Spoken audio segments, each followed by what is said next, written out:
간밤 뉴욕 증시는 혼조 마감했습니다. 미국의 2분기 GDP가 깜짝 성장을 달성했고요. 또 신규 실업수당 청구 건수도 감소해서 초중반까지는 주가가 잘 나갔었습니다. 하지만 지수의 발목을 잡은 거 역시나 엔비디아였습니다.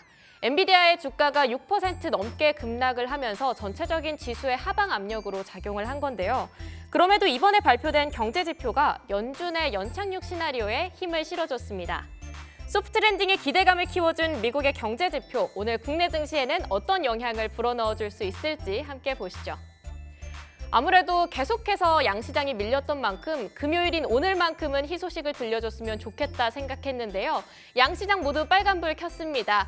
코스피는 2681포인트 지나가고 있고요. 코스닥은 아까까지는 1% 넘게 올랐지만 지금도 비슷한 강한 추이 보여주면서 760선 위로 올라탄 모습입니다.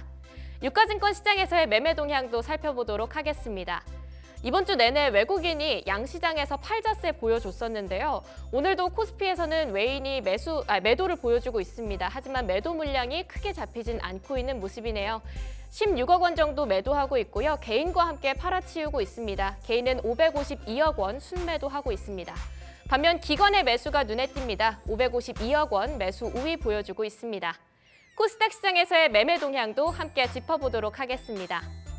오늘 코스닥 매매 동향에서는요, 외인이 드디어 사자세로 돌아선 모습입니다. 395억 원 정도를 순매수하고 있는데요. 반면 개인이 147억 원, 기관이 167억 원 정도를 매도하고 있습니다.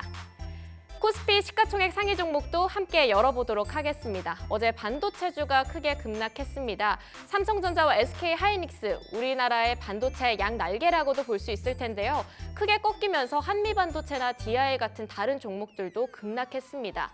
하지만 오늘은 빨간불 켜주고 있습니다. 특히 1% 넘는 강세 흐름으로 올라가주고 있는데요. 삼성전자 74,900원 지나가고 있습니다.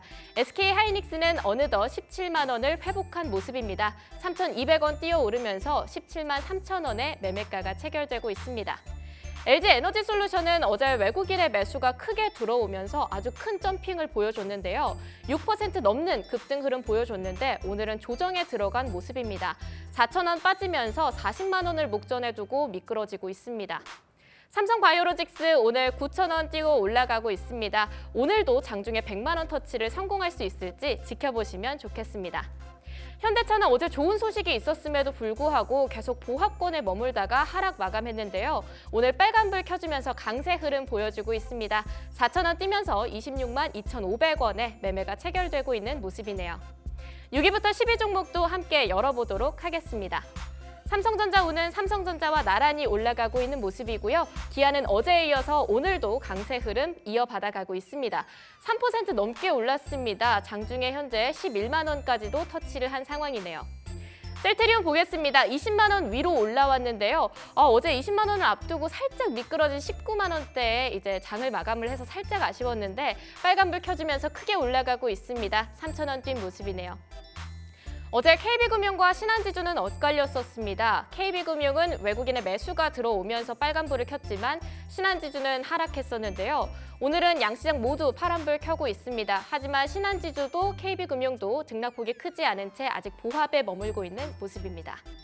코스닥 시장에서의 시가총액 상위 종목도 함께 열어보도록 하겠습니다.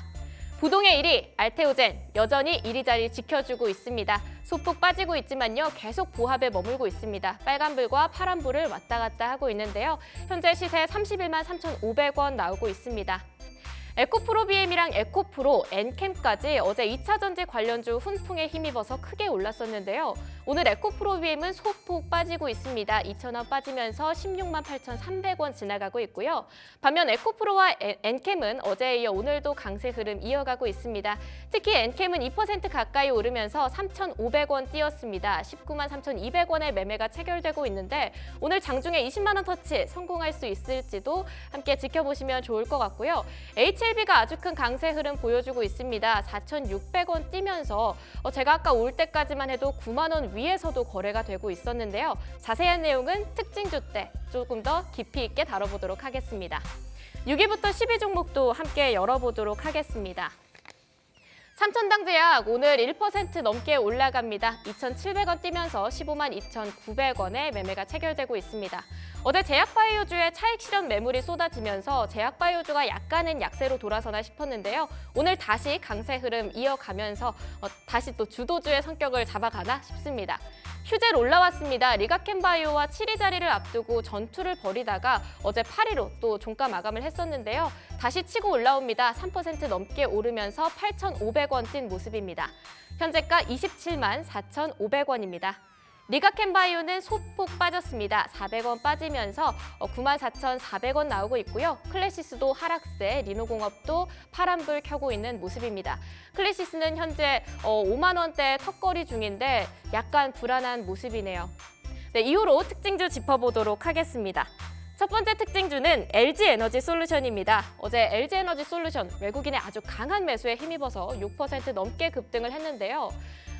삼성 SDI도 그에 뒤따라서 5% 넘는 급등 흐름을 이어갔습니다. 하지만 현재는 두 종목 모두 약간은 조정을 받고 있는 모습인데요. 그럼에도 지켜볼 만한 이슈가 있습니다. 어제 6% 넘는 급등 흐름으로 LG에너지솔루션이 3개월 반 만에 시가총액 90조 원대를 회복했습니다. 주가는 어느덧 40만 원을 앞두고 있는 상황에서 오늘 오후장까지 LG에너지솔루션 흐름에 집중을 해보시면 좋겠습니다. 여기에 현대차가 CEO 인베스터데이에서 앞으로 자사의 배터리 경쟁력을 강화한다고 밝힌 바 있기 때문에 향후 2차 전지와 배터리 흐름에도 조금 집중을 해봐야 할 텐데요. 특히 오늘 현대차가 강세 흐름 보이고 있는 만큼 LG에너지솔루션 끝까지 집중해 주시기 바랍니다. 두 번째 특징주도 열어보도록 하겠습니다. 두 번째 특징주는 바로 HLB입니다. 현재 5% 넘게 강하게 시세 분출하고 있는데요. 9만 원을 목전에 두고 있고요. 제가 들어오기 전까지는 장중에 9만 1,600원까지 뛰어오르기도 했습니다. HLB가 자사의 간암 신약에 대해서 FDA의 재심사를 앞두고 있는 요즘이죠. 오는 9월 20일까지 재심사 관련 서류를 FDA에 제출하겠다고 밝혔습니다. 빠르면이 아니라 늦어도 내년 1분기 이내로 결과가 발표될 예정이라고 하는데요. HLB는 올해 초에 코스피 이전 상장과 관련해서도 화두에 오른 바 있었죠. 코스피 이전 상장을 준비하는 과정에서 FDA로부터 간암 신약의 보완 요구를 받아서 주가가 크게 밀리고 때문에 코스피 이전 상장에도 제동이 걸렸었는데요. FDA 재심사를 앞두고 있는 지금 HLB의 코스피 이전 상장에도 다시 기대감이 쏠리고 있습니다. 오늘 시황은 여기까지 알아보고요. 본격적으로 런치박스 소식도 열어보겠습니다. 런치토크에서는요, 오늘 금리 인하가 도대체 뭔데? 라고 하는 주제로 자세한 이야기 다뤄보겠습니다. 9월에 금리 인하 가능성이 점점 뚜렷해지고 있습니다. 그만큼 대비도 철저하게 해봐야 할 텐데요. 주식 공부하는 사람은 꼭 금리에 대해서도 공부를 해가야 한다고 하죠. 그 이유가 무엇일지 함께 보고요. 또 인하폭도 중요하다고 합니다. 금리를 어느 정도 내리느냐에 따라서 시장의 분위기가 크게 좌우된다고 하는데요. 연준은 언제 또 어떠한 방식으로 이런 금리 조정폭을 결정하는지도 이야기 들어보겠습니다. 또 금리 인하 기대감에 원달러 환율도 계속해서 하락세 이어가고 있습니다. 원화가 강세 흐름 보일 때는 국내 증시에 어떤 영향이 이어질지도 함께 짚어보시죠. 두 번째 불만하는 리포트에서는요, 오늘 세 가지 소식이 준비되어 있습니다. 현대차, 우리금융지주, ABL 바이오 세 가지 종목 이슈인데요. 이번에 개최된 2024 CEO 인베스터데이 이후 앞으로 현대차 어떤 행보를 보여줄지 함께 보고요. 두 번째로 동양생명과 ABL 생명을 인수한 우리금융지주의 전망까지도 짚어보겠습니다.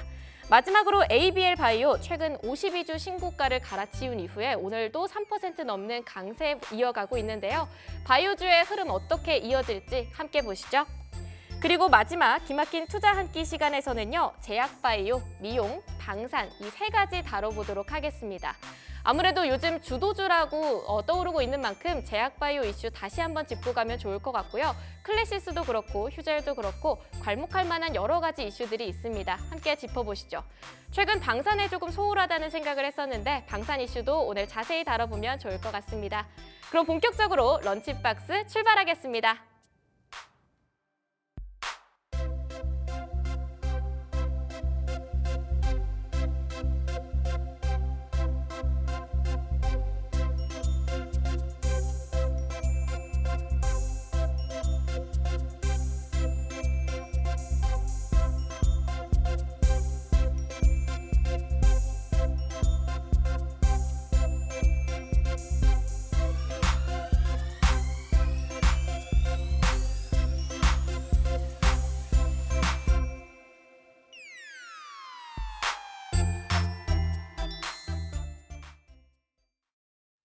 자, 8월의 마지막 거래일 이기 때문에 또 금요일이기 때문에 오늘 좀 거래가 좀 한산한 것 같습니다. 이럴 때일수록 약간 잔잔할 때 공부하면은 공부 더 잘 되잖아요. 그렇죠?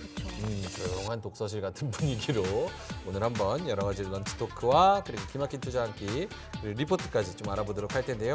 런치 토크에서 아까 뭐 수연 누나가 얘기를 해줬다시피 매크로적인 이야기, 금리 인하.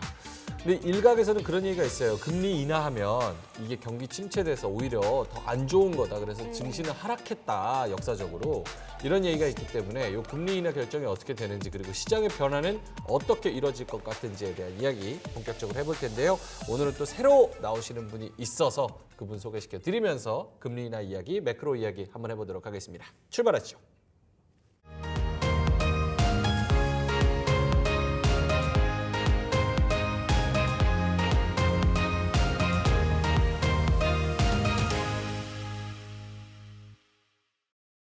자, 미국의 금리 인하 굉장히 오래 기다렸습니다. 9월 달에 할 가능성이 99% 이상으로 생각이 되고 있는데요. 금리 인하가 도대체 뭔데 시장이 이렇게 울고 웃고 크게 요동치는 건지 한번 이야기를 나눠보겠습니다. 자, 오늘은 경제 유튜버 돈쌤 정현두님 나오셨고요. 새로운 얼굴입니다. 프리즘 투자자문의 홍춘욱 대표님 나오셨습니다. 두 분 인사드리겠습니다. 어서 오세요. 홍춘욱 대표님은 일단은 런치 토크 처음 나오시는 거죠? 예, 처음. 여기는 굉장히 캐주얼한 그런 프로그램이거든요. 네. 그렇다고 들었습니다. 네, 그래서 진지하게 막 공부하는 분위기로 막 이렇게 얘기하면은 살짝 시청자 수가 빠집니다. 그래서 잘 부탁드립니다. 공부는 하더라도 그 독서실 가면 그 안에 조그만 회의실 같은 데 있잖아요. 그래서 좀 살짝 떠들 수 있고 거기서 스터디로. 좀 뜯어먹고 네, 하면서. 스터디로 네. 그런 분위기로 한번 가보도록 하겠습니다. 자, 일단은 금리 인하에 대해서 두 분 의견 들어볼 텐데 9월 달에 금리 인하하는 거 맞죠? 네, 여기까지 했는데 안 하는 건 이제 그냥 연준에서 전 세계를 상대로 이제 사기치는 거라고 볼 수 있겠죠. 갑자기 파월이 나와가지고 어제 꿈자리가 좀 네, 안 꿈자리가 안 좋아서 이게 다음에 좀 네. 생각해 보겠습니다. 이런 식으로 하면 이제 흉몽을 꿨다 네, 이런 일은 없죠. 그거는 아닐 거고 일단 뭐 잭슨 홀에서 우리가 2년 동안 그렇게 바라던 말을 그대로 해줬지 않습니까? 뭐 사실 그렇게 좋은 얘기는 아닌데 엄밀히 말해서 고용이 안 좋아지니까 이제 금리 인하로 가는 건 이제 확실하다는 얘기였는데 사실 우리는 그 지난 한 1년 정도는 이 고용이 좋아서 금리를 못 낮추는 거 아닌가라는 걱정 때문에 1년 동안 좀 고생했던 기억이 있기 때문에 그렇게 바라던 말을 그렇게 워딩 그대로 해준 걸 보면 이제 사실상 확정된 거다라고 볼 수 있겠죠. 홍춘욱 대표님은 또 박사님, 그래서 홍 박사님을 아세요라는 드립이 많이 알 것 같습니다. 홍. 예, 모르고 싶긴 한데요. 예, 연식이 나와서. 예. 박사님이 머릿속에서 노래가 한 번 돌았어요. 홍. 네, 홍 박사님은 어떻게 생각하시는지. 요거 어떻게 1년에 2번, 3번 어떤 컨센서스가 지금 시장에 딱 형성이 되어 있는 건가요? 올해 중에 3번. 올해 중에 3번? 예, 그러니까 베이비 스텝이라고 이제 저희들이 부르는 건데 네. 회의할 때마다 0.25%씩 내리는 거를 이제 베이비 스텝이라고 하고요. 그다음에 이제 빅 스텝, 빅 컷 이거는 이제 0.5%나 0.75, 심지어 뭐 1% 인하한 적도 있었고요. 이제 그런 식으로 가면 이제 빅 컷 또는 뭐 빅 스텝이라고 부르는데 일단 처음에는 대부분의 금리 인하는 첫 번째 금리 인하는 대부분 0.25% 베이비 스텝으로 시작합니다. 예, 그렇기 때문에 일단 9월 달 0.5% 인하 가능성은 굉장히 낮고요. 0.25 정도 하면 시장에서는 그냥 그렇구나 하고 그날 회의가 있었는지도 모를 분위기가 조성되지 않을까 생각합니다. 그게 금리 인하를 그러면은 3번이라고 지금 컨센서스가 잡혀 있는데 만약에 50bp 뭐 이렇게 크게 한다 그러면 시장에 더 안 좋은 거예요? 예, 우리가 원래 생각하기에는 금리 인하 많이 해줄수록 돈이 더 많이 풀려서 예. 좋을 거다라고 생각하잖아요. 예, 이제 그건 반대로 보셔야죠. 네. 일단 뭐 금리 인하가 이루어진다는 자체가 벌써 그건 시장의 악재입니다. 왜 그러냐면 얼마나 경제가 안 좋으면 금리를 인하해 주겠어요. 사실 중앙은행장들은요. 회초리 들고 이렇게 혼내는 걸 좋아하는 사람들이에요. 혼내는 거. 예, 저는 그렇게 생각합니다. 그 사람들은 기본적으로 금융시장의 참가자들한테 자기가 좀 이렇게 강하게 보이고 더 나가서 자기의 말에 시장이 움찔움찔하는 걸 되게 좋아하는 사람들입니다. 예, 그런 사람들 입장에서 금리를 0.25 내린다. 이건 우리가 잘하고 있다. 이런 신호가 될 수도 있는 거고요. 또 금리를 안 내리고 동결, 오랫동안 동결 이게 이제 그 사람들의 목표입니다. 그래서 실제로 지금 그 그림에 나와 있는 것처럼 최근에 금리 동결이 길었잖아요. 그런 거 보면 파월 의장이 이번 잭슨 홀 컨퍼런스에서 자기 뭐라 그랬냐면 불황을 유발하지 않고 물가를 낮추는 데 성공했다. 나 잘했지. 진짜예요. 나 진짜 잘했지는 그 표정이 딱 보였어요. 표정으로. 네, 그날 11시에 이제 라이브로 하는 걸 그 전체 TV에서 뭐 다 보여주더라고요. 그래서 네. 유튜브에서 라이브로 보고 있는데 씩 웃더라고요. 그 말을 할 때. 다른 그게 나 사람들은 잘했지, 나. 그렇죠. 세상의 사람들이 인플레를 잡기 위해서는 불황이 불가피해요라고 말하는 사람들이 서머스부터 주르륵 한 100명 있었다고요. 근데 연준은 불황을 유발하지 않고 물가를 잡는 데 성공했다. 나 굉장히 잘하는 사람이고 나 역사에 남을 것 같아. 라는 그런 아주 뿌듯한 표정이었어요. 그러고 이제 뒤에 가서는 이제 실업률 이야기로 쭉 넘어가면서 금리 인하 해주겠다 그랬으니까 일단 이 말들을 놓고 보면 금리 인하는 연준 입장에서는 하기 싫었는데 이제 요새 좀 실업률도 올라오고 사람들이 너무 걱정하는 것 같아서 내가 좀 너네 생각해서 봐줄게. 이런 뉘앙스니까 사실 그 뒤에 잭슨 홀 컨퍼런스 이후에 시장이 못 오르잖아요. 지금 보면 그냥 물론 이제 엔비디아 핑계를 대긴 했지만 엔비디아 그렇게 실적 잘 나와도 빠지는 거 보면 사실 금융시장 참가자들이 야 이제 역사적인 정고점을 여기서 넘는다고 금리가 인하될 정도로 경제가 안 좋은데 이런 분위기라고 봐야죠. 그래서 이 금리 인하 이후에 지표가 좋아지면 이제 다시 가겠죠. 나 잘했지 역사에 남을 것 같아. 오늘 좀 부담이 많이 되시라고 양념을 많이 치시네요. 네. 그리고 요거 자료 한번 보고 말씀을 해주시면 자료를 준비해 오셨는데 예, 홍 박사님 자료가 와 이거 보면은 조금 9월달에 대해서 다시 생각을 하게 되는데 97년 외환위기 이후에 네. 미국에서는 4번의 인하가 있었는데 한 번의 예외도 없이 주식시장은 부진했다. 요거를 PPT로 갖고 오셨는데 요 그림이 맞습니까? 네, 이건 뭐 이제 파란 선은 한국 주가고요. 지금 이제 띄워주실 거라고 믿고 네. 여기 나오네요. 파란 선은 한국 주가고 그리고 빨간 선은 이제 미국의 정책 금리인데 마우스가 되나 모르겠습니다. 되네요. 야 신납니다. 여기 보시면 제 화면을 딱 띄워주니까 신나게 하시면 될 것 같습니다. 예, 기분이 좋았어요. 네. 지금. 그래서 이게 첨단 스튜디오에서 방송하니까 방송의 맛이 최첨단이 납니다. AI 시대잖아요. 예, 여기 지금 이제 왼쪽 첫 번째 노란 박스, 그다음 주황색 박스가 4개 이렇게 나가는데 네. 전부 저 때마다 이제 빨간 선이 내려가죠. 근데 내려가는 게 4번 있었는데 4번 다 그 직후에 진짜 한국 파란 선이 한국 주식인데 오르지는 못했다. 그래서 참 근데 그 이후의 그래프를 보면 단기적으로는 살짝 내렸어도 그 뒤에 또 바로 반등한 것도 있고 2번, 맞아요. 네, 2번 있습니다. 그게 이제 언제가 2번 반등했냐면 1998년 아시아 외환위기 때 한번 반등했고요. 그 다음이 이제 2020년 코로나 팬데믹 때. 네, 그렇기 때문에 이제 금리 인하가 악재다 이런 이야기가 아니라 첫 번째 금리 인하가 악재다. 그러니까 무슨 말이냐면 금리 인하로 연착륙이 됐어요. 성공했잖아요. 불황을 막는데. 그럼 주가는 가는 거예요. 그런데 그걸 첫 번째 금리 인하 때는 알 수가 없잖아요. 우리가. 이제 금리 인하 아직 시작도 안 했는데 이게 연착륙인지 아닌지를 우리가 어떻게 알아요. 그러니까 이제 사람들이 그 전에 조정을 받거든요. 금리 인하 직전부터 벌써 조정은 사실 시작돼요. 그래서 저는 8월에 시장이 이렇게 힘들었던 이유가 사실 이제 트럼프의 입방정 때문에 저는 주가가 빠졌다. 그러니까 그 방아쇠를 당긴 건 트럼프지만 귓볼 살짝 스치고 지나가면서 네. 이 양반이 대통령 될 것 같아 라고 난 다음에 바로 그 사람 인터뷰 그 장문에 18장짜리 제가 프린트해서 읽어보다가 네. 속에 천불이 나는 걸 느낀 적이 있었는데 거기서 이제 뭐라 그러냐면 뭐 대만 방어 안 해줄게. 저기 또 팀 쿡이 나한테 와서 무릎을 꿇었어. 뭐 이런 이야기를 그 인터뷰 기억나시죠? 한 달 네. 됐습니다. 그러니까 그거 이후에부터 대만 증시부터 폭락하기 시작해서 아시아 증시가 먼저 무너지고 미국이 무너졌던 거 기억나실 겁니다. 네, 그렇기 때문에 이제 트럼프가 어떤 입방정을 떠느냐에 따라서 또 시장은 달라지겠지만 일단 그냥 지금 시장을 매크로 쪽으로만 보면 금리 인하가 임박했어. 금리 인하가 임박했다라는 건 경제가 안 좋다는 이야기야. 그러니 일단 나는 채권 들고 가고 싶어. 이렇게 된 거 아닌가 생각합니다. 알겠습니다. 돈생님한테도 같은 질문을 드린다면 금리 인하 처음 하면 네. 충격이 좀 있다는데 네. 그럼 하반기 지금 남은 증시 9월, 10월, 11월 뭐 이렇게 남은 증시도 그럼 우리가 좀 보수적으로 접근을 해야겠네 이런 생각이 갑자기 드는데 뭐 그럴 수도 있긴 하죠. 네. 예를 들어서 특히 최근에 특히 2000년 이후로는 금리 인하가 사실은 이론적으로는 좋은 거잖아요. 네. 금리가 이제 올라가는 건 자산 가격을 할인하는 거니까 우리 투자자 입장에서 낮추는 게 무조건 좋은 것인데, 네. 근데 낮추는 이유가 이제 수요 부진, 경기 부진이었기 때문에 결과적으로는 이제 연준이 인정을 하는 게 아니냐.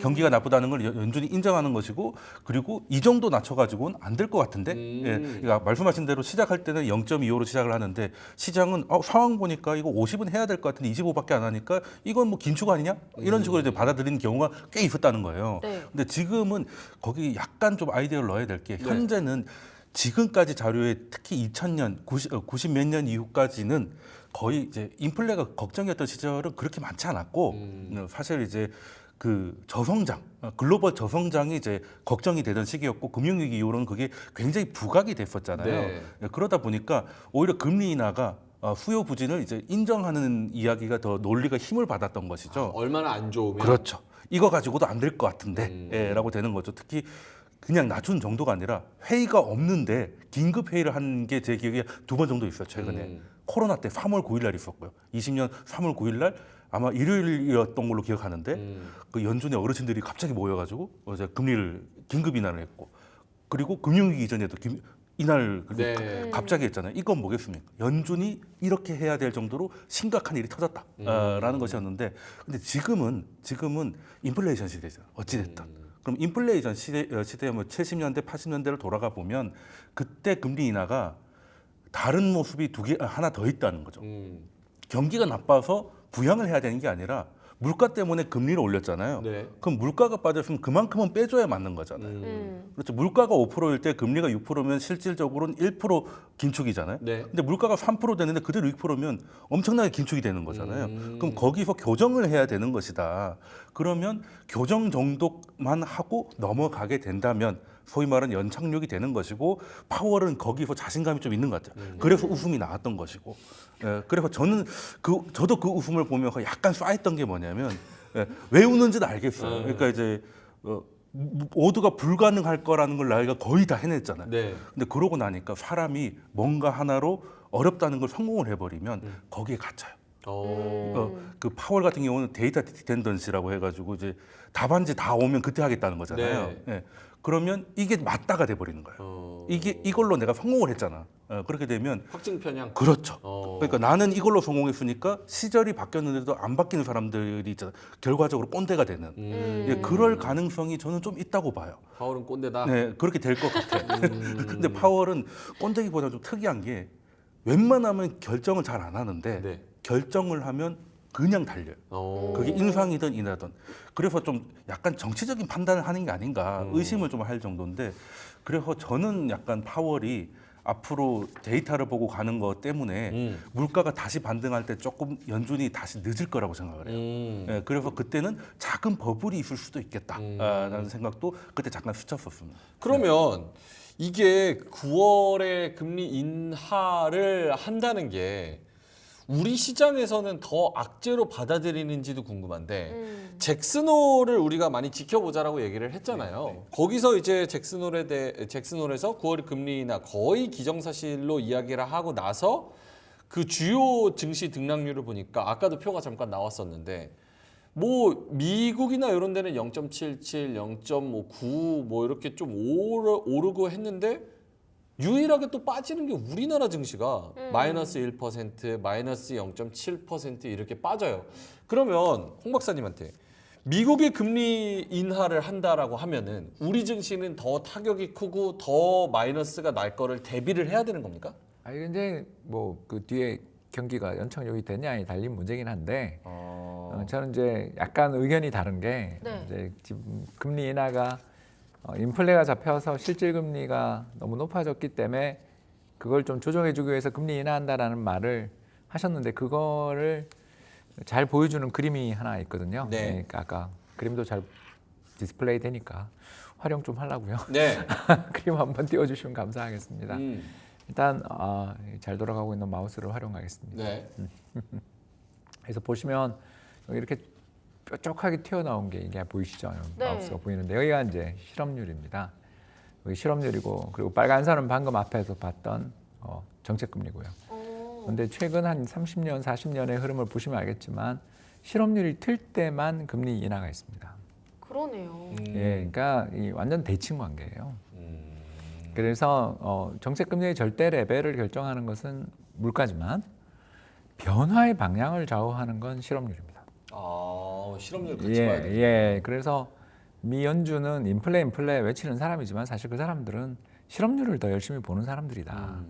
그래서 인플레가 작년부터 시작해서 올해 연초에 이미 그 근원 인플레 기준이나 개인 소비 지출 디플레이터 기준으로 보면 2%대 왔는데도 지금까지 계속 금리를 인하 안 했던 건 사실 실업률이 역사상 최저 레벨에 있었기 때문에 안 한 거죠. 그러다가 이제 지금 실업률이 좀 올라오기 시작하니까 여기 특히 끝부분 지금 마우스가 가 있는데 네. 살짝 바닥에서 한 0.8%포인트 올랐습니다. 0.8%포인트 오르면 이게 이제 샤메 법칙이라는 게 발동된다는데 저는 이번에 사실 그거 처음 들었거든요. 얘가 경험 법칙이니까 최근에 그냥 연준의 이코노미스트가 하신 것 같은데 이제 그거에 대해서 뭐 신뢰를 하냐 안 하냐의 문제는 저는 중요하지 않은 것 같고 핵심은 뭐냐면 미 연준은 과거에 실업률이 바닥에서 한 1% 정도 오르기 시작하면 항상 금리를 인하해 줬다. 그리고 금리를 저렇게 인하해 주는 시기에 실업률이 오르는 것이 계속 지속되면 그건 이제 경착륙이잖아요. 그렇죠. 그러면 금리 한 번 인하로 끝나지 않고 두 번, 세 번, 네 번 자꾸 이제 금리가 인하가 이루어지는 거고. 더 내려주고. 이제 그렇게 되면 이제 우리는 큰일 나는 거잖아요. 왜냐하면 우리 어차피 대중국 수출 마이너스 계속되고 있고 네. 거기는 이제 안 되는 시장이다. 저희는 뭐 다 그렇게 보잖아요. 네. 코스맥스랑 저기 아모레퍼시픽 주가 보면 알잖아요. LG 생건도. 그러니까 한마디로 중국 관련해서 수출해서 잘 나가던 기업들은 정말 지금 시장에서 굉장히 힘든 게 중국 시장은 이제 우리는 정말 힘들구나라는 끝났고. 걸 많이 느끼고 있는 상황에서 우리가 바라볼 수 있는 시장은 결국 미국이나 일본, 유럽 같은 선진국향 시장인데 그중에 제일 중요한 게 미국인데 미국 경기가 만약 실업률 상승해서 저게 정말 나빠진다라고 한다면 사실 그게 좋으냐. 이거에 대해서 우리는 중국 시장은 이미 이제 없는 시장 치고 있는 그리고 수출의 지금 테마나 흐름 모두가 다 미국향 수출 늘어나는 쪽만 불이 나고 있는 또 거기서 뭐 승인이 났냐 아니냐 거기 시장에서 매출이 어떻게 됐냐만 쳐다보고 있는 시장인데 미국의 금리 인하가 만에 하나 실업률 상승 때문이다라면 되게 재미없는 거죠. 그러니까 리스크에 대한 예민도가 다른 나라에 비해서 훨씬 큰. 그러니까 우리나라는 한마디로 거기에 동의를 하면서 조금 첨언을 드리고 싶은 게 사실 이번에 그 연간 신규 일자리가 이제 후정이 됐지 않습니까? 80몇만 개가 이제 오버해서 돼서 이제 후정이 됐으면 사실 지금까지 실업률이 절대적으로 낮은 레벨이라서 금리 인하가 미뤄진 것도 분명히 있기 때문에 그렇다면 그 고용이 생각보다 좀 과대평가돼 있었다면 그러면 지금의 긴축의 수준은 생각보다 현실 경제보다 좀 강하다는 거라고 해석을 해야 되는 거잖아요. 그 정도의 교정은 좀 필요하다라는 것이고 저는 약간 그 생각을 하는 게 금리 인하라는 게 지금까지는 말씀하신 대로 실업률이 어느 정도 상승을 하다가 추세를 타기 시작하면 경착륙으로 갔기 때문에 이거 뒤늦게 뛰어들어서 이 불을 끄기 위해서 금리를 많이 인하했어요. 뭐 작게는 400bp에서 많게 600bp까지. 그리고 더 이상 낮출 수가 없다면 뭐 양적 완화라든지 마이너스 금리 같은 비전통적 방법까지 동원을 했었단 말이에요. 근데 지금 같은 경우는 지금 금리 인하가 그런 사이클로 갈 것이냐에 대해서는 조금 회의적이라는 거죠. 그래서 94년이 22년을 제외하고 가장 빠른 인상이었잖아요. 네. 그 이후로 95년 이후에 뭐 한두 번 정도 인하를 하다가 오히려 나중에 되면 이제 한탄 인상을 하거든요. 오히려 그게 저는 이제 아시안 외환 위기의 원인 중에 하나라고 보거든요. 이제 천천히 내려갈 줄 알았는데 네. 오히려 딱 한 번 올린 거예요. 베이비 스텝 한 번 밟았는데 그걸로 아시아가 무너졌거든요. 네. 그건 이제 그만큼 내려갈 거라고 기대하다가 반대가 나오니까 충격이 컸던 것이고 그래서 저는 그때랑 좀 비슷하지 않을까? 꼭 그렇게 된다는 게 아니라 이제 내려가는 거 봐가면서 천천히 내리는 거죠. 예전처럼 그냥 회의할 때마다 25 쳐내는 게 아니라 네. 가다가 좀 괜찮으면 뭐 한두 달 또 넘어가고 뭐 이런 식으로 봐가면서 갈 가능성이 좀 있어서 거기에 대해서는 기대보다 너무 약한 완화인데? 라는 그 덜컹거림이 있을 수 있겠다라는 것이죠. 그리고 잭슨홀에서 확실하게 말해버렸기 때문에 네. 금리 인하는 이제 기정사실이 더 이상 변수가 아니기 때문에 이제부터는 새로운 판을 짜야 된다. 그래서 이제 시장 분위기가 좀 바뀌고 있는데 국장의 특징이 그럴 때는 이제 횃불 들고 나가는 거잖아요. 횃불 들고 어딜 나가요? 하락할 때는 나를 따르라 하잖아요. 올라갈 때 촛불 들고 앉아있고. 약간 약간 그 국장의 예, 특징이구나. 예, 국장의 이제 그 고유의 이제 그런 건데 엔비디아도 이렇게 된 거 사실 한국 사람들이 하도 많이 봐서 이제 국장화 됐다 이런 말도 있더라고요. 예, 예, 그래서 저는 그 변동성이다라고 보고 그럼 돈쌤님이 말씀 주셨으니까 네. 궁금한 게 연준이 그러면 금리 인하를 어디서 누가 모여가지고 어떤 방식으로 네. 결정을 하는 거예요? 예, 사실 뭐 우리 인생을 결정하는 사람들이죠. 네. 뭐 본 적은 없지만 맞아요. 예, 세계 은행이잖아요. 내가 이제 노후 때 뭐를 주울 것인가에 대해서 이제 결정하시는 분들인데 일단 뭐 미국 중앙은행이니까 네. 미국 사람들이 뽑습니다. 제가 저도 자료를 좀 갖고 왔는데 이거는 좀 마우스를 안 써도 되는 건데 한번 저도 한번 해보겠습니다. 자, 더 움직여주세요. 다이내믹하게. 네, 의장님이시네요. 예, 네, 예. 의장님. 그러니까 일단 우리 걸로 먼저 설명을 드릴게요. 네. 우리가 이제 그 금융위원회가 있고 네. 그리고 한국은행이 있잖아요. 미국도 똑같습니다. 미국도 그냥 연준이라고 통틀어서 얘기하지만 여기에는 이제 연방준비위원회 그 보더라고 하죠. 거기에 이사회가 있고 이사진들이죠. 그게 FMC. FMC는 이제 뭐 그렇게 이해하셔도 뭐 크게 네. 문제는 없습니다. 그리고 우리가 금융감독원은 사실상 이제 집행기관이잖아요. 그 일반 이제 패드뱅크라고 하면 이제 사실 이제 그렇게 보면 될 것 같은데 네. 원래 연준이 출발할 때 재무부 산하로 출발해서 지금의 위치는 아니긴 했거든요. 그리고 그때는 한 5명에서 재무부 장관하고 뭐 다른 뭐 차관급이 하나에서 한 7명 정도가 금리를 결정했었어요. 네. 네, 그러다가 한 35년에 은행법이 그때 프랭클린 대통령 때 대공황 때 바뀌면서 네. 지금으로 좀 바뀌었는데 그 연준이라고 하면 꼭 따라 붙는 게 음모론 있잖아요. 음모로. 그 뭐 그 눈알 나와 있고 뭐 그 일루미나티라고 하나? 일루미나티. 예. 그 해서 뭐 유대인 자본들이 전 세계를 지배한다 뭐 이런 얘기를 있잖아요. 근데 사실 따지고 보면 어딜 가나 유대인 없는 데가 없어서 음모론 갖다 붙이기는 참 좋은 것 같은데 근데 사실 미국이라는 나라를 조금 이해하시면 네. 미국은 어쨌든 독립한 나라잖아요. 네. 독립한 나라고 목숨 걸고 대서양을 걷는 나라인데 그렇게 만든 나라가 탈출했던 영국하고 똑같은 나라가 되는 걸 싫어하는 사람들이 많을 거 아니겠습니까? 그죠? 네, 그래서 중앙은행이 우리는 그냥 한국은행이 바로 출발하잖아요. 근데 여기는 세 번째 만에 출발합니다. 세 번째 만에 출발해서 지금 이제 12명이 12명이 이제 결정을 하는데 지금 이제 이사진들 여기 이사진들. N이라고 나와 있는 게 이제 내추럴이가 중립 좀 또 돈을 푸는 걸 좋아하느냐 아닌 걸 좋아하느냐 이제 중립 비둘기파 매파. 그렇죠. 그래서 중립적인 게 N. 19명이 회의를 하는데 투표는 12명이에요. 그래서 뭔가 시장에 변화를 줄 때 제일 처음 얘기하신 분들이 투표권 없는 분들. 그 투표권도 없는데 회의를 왜 해요, 같이? 회의는 같이 해야 돼. 왜냐하면 왜요? 이 사람들이 나중에 투표하기 위해서 훈련의 과정이 필요하잖아. 그럼 인턴 이런 거네요? 예, 약간 인턴이라고 하면 그분들은 좀 미안하지만 어쨌든 그래도 금리 수습. 예, 제일 중요한 게 금리 결정인데 수습. 예, 그게 수습이 바로 와가지고 심심한데 저 중앙은행 대금은 꼭 임상 한번 해보고 싶었어요 하고 임상 그건 눌러버리면 아니죠. 이 시장이 충격이 오니까 그렇죠. 참관해야죠. 최소한 한 2, 3년 정도는 이제 눈치 게임도 좀 하고 역할 분담하는 거죠. 그러니까. 수습을 너무 일찍 됐어요. 일주일 만에 떼버려가지고 2, 3년은 수습 붙이고 있어야 예, 되는데. 그렇죠? 맞아요, 그러게요. 맞아요. 그 능력이 있으신 거죠. 뭐. 능력 있으니까. 예, 그래서 이제 보통은 은퇴할 때 특별권이 있는 이제 지역 총재들이 은퇴를 하면 이제 다음이 받아가지고 이제 가는 그런 알겠습니다. 형태로 음. 이런 분들이 결정을 합니다. 이런 분들인지 누구 하나도 설명을 안 해주고 아니 누군지 얼굴만 보고 그냥 외국인이죠. 이거 토익 가르치는 네, 뭐 외국인인 줄 알겠어요. 외국인이긴 한데요. 누가 어떻게 알아요? 네, 어쨌든 이런 사람들이 모여서 네, 검색을 설명을 해보시면 한다. 시간을 이 사람들 다 너무- 똑똑한 사람들이죠? 뭐 보통 똑똑해가지고 연준에 가서 이거 하겠습니까?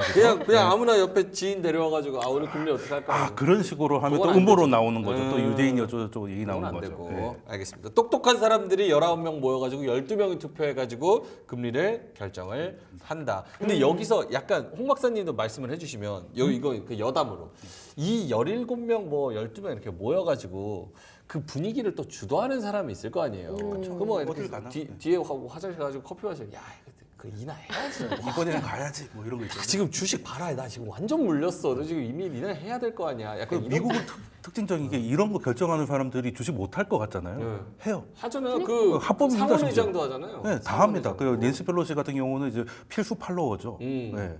두 명만 보면 된다. 낸시 펠로시하고 이제 또 그러니까 이제 거꾸로 남편도 하고. 그렇죠. 이거 진짜 좋은 나라예요. 네, 알겠습니다.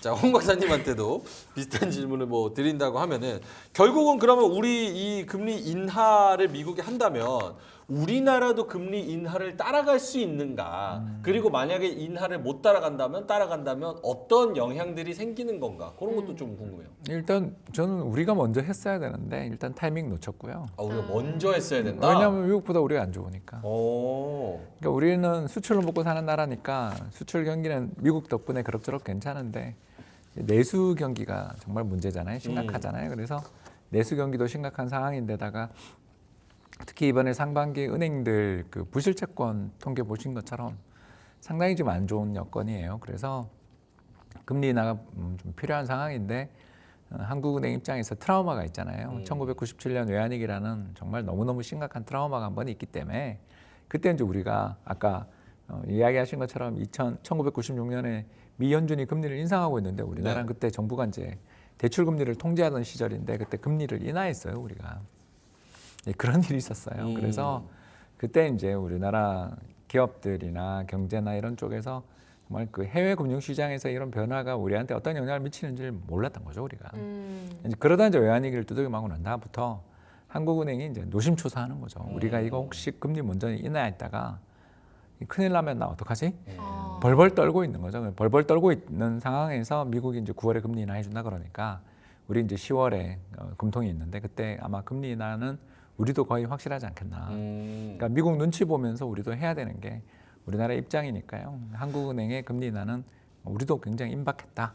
이렇게 아니 보실 수 만약에 있습니다. 그러면 이게 환율도 같이 엮여 있는 거잖아요. 예. 최근에 이제 난리가 난 게 엔켈이 청산이니 뭐니 해가지고 일본은 금리 인상을 한다고 얘기하는 거고 미국은 인하를 얘기한다고 하니까 엔화는 강세 그리고 달러는 약세. 우리는 여기서 엔화를 좀 따라간다. 근데 또 금리 인하를 뭐 10월달에 우리도 같이 한다 그러면 일본과 우리와 달러의 요 상관관계에서는 어떻게 진행이 되는 거예요? 그냥 그건 딴 나라 볼 필요 없고요. 미국만 보면 됩니다. 미국만 보면 돼요. 예, 우리나라 외환 시장에서 99%까지는 아니어도 한 95%, 6%는 미국 정책 금리 따라간다고 생각하시면 되겠습니다. 그림 한번 보여주시면 네. 감사하겠는데요.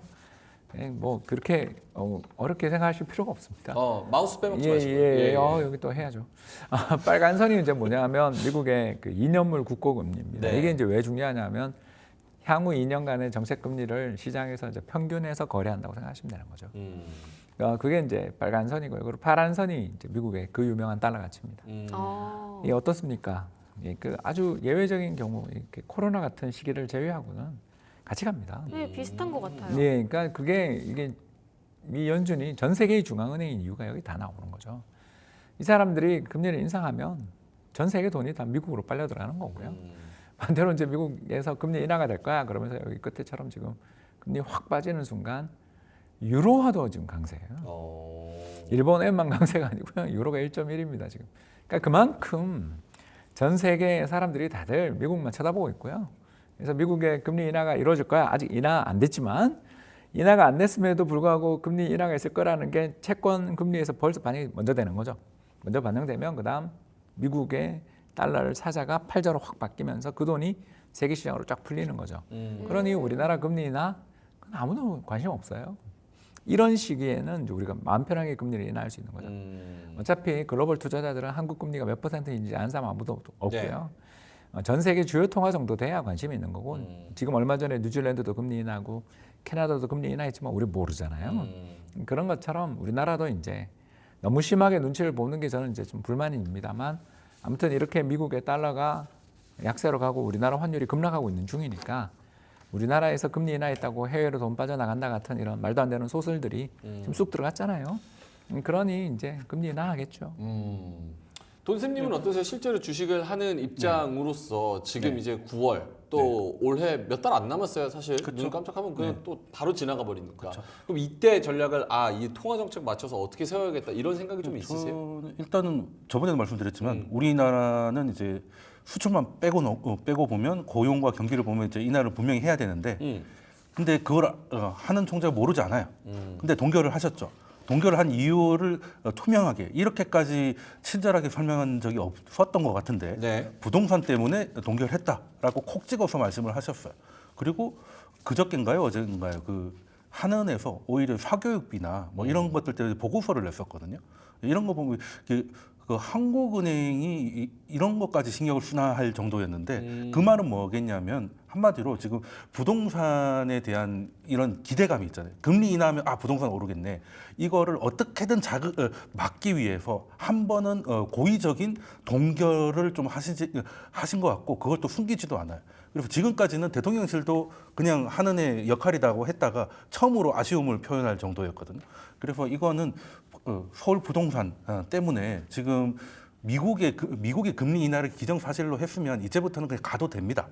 더 이상 볼 눈치도 없는데 한국의 특이한 사정 때문에 이거를 좀 가계부채 문제를 어떻게든 좀 완화시키겠다는 그 총재의 의지가 지금 통화정책에 좀 녹아들고 있다라고 해서 그래서 저는 사실 한국 같은 경우는 약간 미국이 이렇게 피벗하는데 우리는 당연히 가겠지라고 쉽게 생각을 하다가 지금 돌발 변수가 좀 나왔다고 봐요. 그러니까 저걸 저렇게까지 신경을 써? 이런 상황이 나오니까 그럼 생각보다 인하 속도가 좀 낮을 수도 있겠네라는 생각을 좀 해야 될 것 같고요. 시장 유동성은 그리고 다음 회의 때 낮추겠지만 그 사이에 각종 대출 규제들이 더 섬세해질 것 같아요. 그렇죠. 어떻게든 유동성을 좀 막으려고 하시는 것 같은데 그 의지는 충분히 이해하고 가야 될 길이지만 시장에서는 약간 실망감도 없지 않아 있을 수 있겠다. 그래서 금리 인하가 될 거니까 이제 거기에 입각해서 그냥 순진하게 투자 전략을 짰다가는 좀 덜컹거릴 수 있다는 생각을 좀 염두하시고 투자 전략을 좀 짰으면 좋겠다.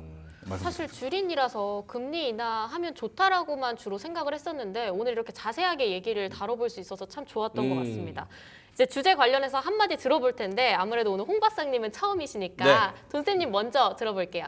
저 처음에 말씀하신 것도 이제 금리 인하는 기정사실이 됐는데 네. 이게 부양 때문에 해야 되는 것인지 아니면 그냥 제가 말씀드린 대로 물가가 빠져서 그만큼만 빼는 것인지 그건 좀 지켜봐야 되겠지만 그래서 어느 인하는 사실인데 원인이 뭔지 파악을 하고 앞으로 전략을 짜서라. 좀 더 본질적으로 금리 인하보다는 왜 내리는지 그러니까 원인을 봐라. 금리 인하는 이제 사실이니까 원인을 봐라. 알겠습니다. 홍춘욱 대표님은요? 네, 빅컷하면 큰일 난다. 기껏하면 큰일 난다. 예, 그러니까 정책 금리 인하 폭이 커지면 정말 좋은 일인가? 그렇지 않다. 그러니까 베이비 스텝으로 한번 인하하고 아까 잠깐 이야기하신 것처럼 동결 좀 해주면 그게 최고입니다. 그러니까 금리 인하가 연속되는 것보다 금리 인하 한번 하고 동결해주면 사실 그게 더 좋은 일이다. 그래요. 이 말씀 드리고 싶네요. 조금씩 섬세하게 약간 드라이브 하는 식으로 금리 인하를 하는 게 좋은 거고 많이 내린다고 지금 오히려 더 그 good is bad로 받아들인다. 그렇게 생각합니다. 알겠습니다. 자, 두 분 오늘 30분이 언제 지나갔나 싶을 정도로 훌쩍 사실 갔어요, 이거 되게 훌쩍. 딱딱한 내용인데 되게 소프트하게 잘 풀어주신 것 같습니다. 자, 그래서 9월 달에 또 9월을 준비하면서 FOMC 여기서 또 금리 인하 이게 어떤 영향을 미칠지에 대해서 두 분이 잘 말씀을 해주셨습니다. 경제 유튜버 돈쌤 정현두님 그리고 프리즘 투자자문의 홍춘욱 대표님이었습니다. 두 분 고맙습니다.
미국 상무부는 현지 시간 29일 2분기 미국의 국내 총생산 증가율이 3.0%로 집계됐다고 발표하면서 지난달 발표된 속보치인 2.8% 대비 0.2%포인트 상향 조정됐습니다.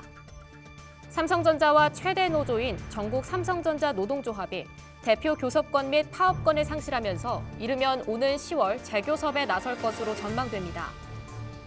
블룸버그 통신은 현지 시간 29일 삼성전자를 포함한 일부 기업들이 핀란드의 통신 장비 업체 노키아의 모바일 네트워크 자산 인수에 관심이 있다고 보도했습니다. 가상화폐 대장주 비트코인이 현지 시간 29일 미 경제지표 호조에 한때 6만 달러 선을 회복했습니다. 공정거래위원회는 모빌리티 플랫폼 업체 티머니가 수도권 통합 환승 할인 정산 업무 과정에서 불공정 거래를 한 혐의로 현장 조사를 진행했습니다. 한국경제인협회 산하 한국경제연구원은 정부가 기업 친화적인 세제 환경을 조성해 경제 성장을 돕기 위해서는 법인세 최고 세율을 인하하는 등 2024 세법 개정안을 개선 보완해야 한다고 주장했습니다. KB증권은 30일 두산그룹의 산업구조 개편안 일부 철회로 상장 폐지를 면한 두산밥켓에 대해 최대 주주인 두산 로보틱스의 고배당 요인이 큰 것은 일반 주주들에게 긍정적이지만 오버행 이슈가 불거질 수 있다고 분석했습니다. 현대자동차가 자사주 매입, 배당 등 기업 가치 재고 계획을 발표하면서 증권가에서도 현대차에 대한 목표가를 상향 조정하는 등 긍정적인 반응이 나오고 있습니다.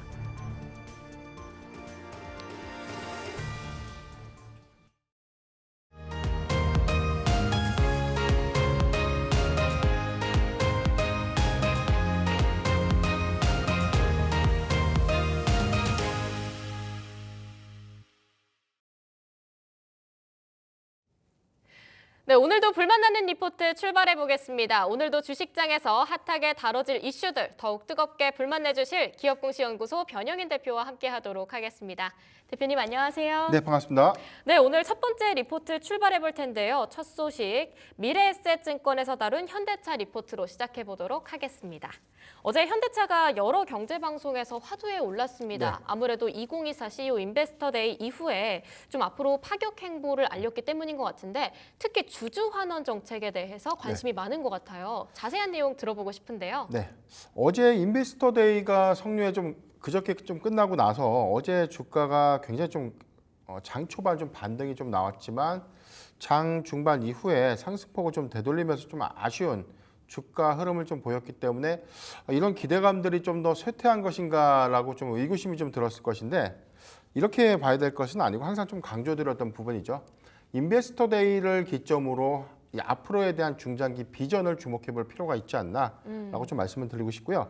일단 인베스터 데이에 관련된 어떤 핵심 포인트들 여기서 가장 중요하게 좀 우리가 봐야 되는 부분들을 하나씩 좀 짚어볼 텐데 전체적으로는 한 세 가지 이슈가 좀 있어요. 첫 번째는 주주 환원 정책에 관련된 기대감, 그 다음에 두 번째는 사업 전략, 그 다음에 세 번째가 인도 IPO 관련된 이슈 이렇게 세 가지가 중요한 포인트였는데 우선 첫 번째 주주 환원 정책에 관련돼서는 기대치에 부합했다라고 좀 평가를 좀 했는데 네. 2025년도부터 향후 3년간 전체 4조 원 규모의 주주 환원 정책, 자사주 매입소가 배당. 네. 그러니까 이 부분에 관련된 어떤 이슈가 좀 부각됐고요.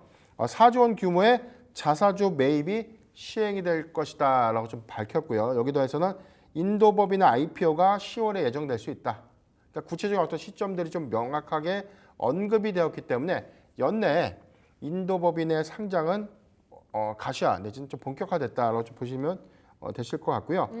여기 더해서는 9월에 밸류업 지수의 발표가 예정되어 있기 때문에 수급적인 어떤 측면상도 굉장히 좀 긍정적이다라고 좀 리포트는 좀 언급을 했습니다. 네. 다만 6월과 7월의 미국 부분의 이 실적 역성장, 자동차 판매량이 일부분 역성장할 수 있다라는 부분인데 이건 우리가 지난 2분기에도 계속해서 좀 나왔던 부분이죠. 그러니까 자동차 판매량이 2분기에도 감소될 수 있다. 네. 하반기에 피크 우려감들이 있다.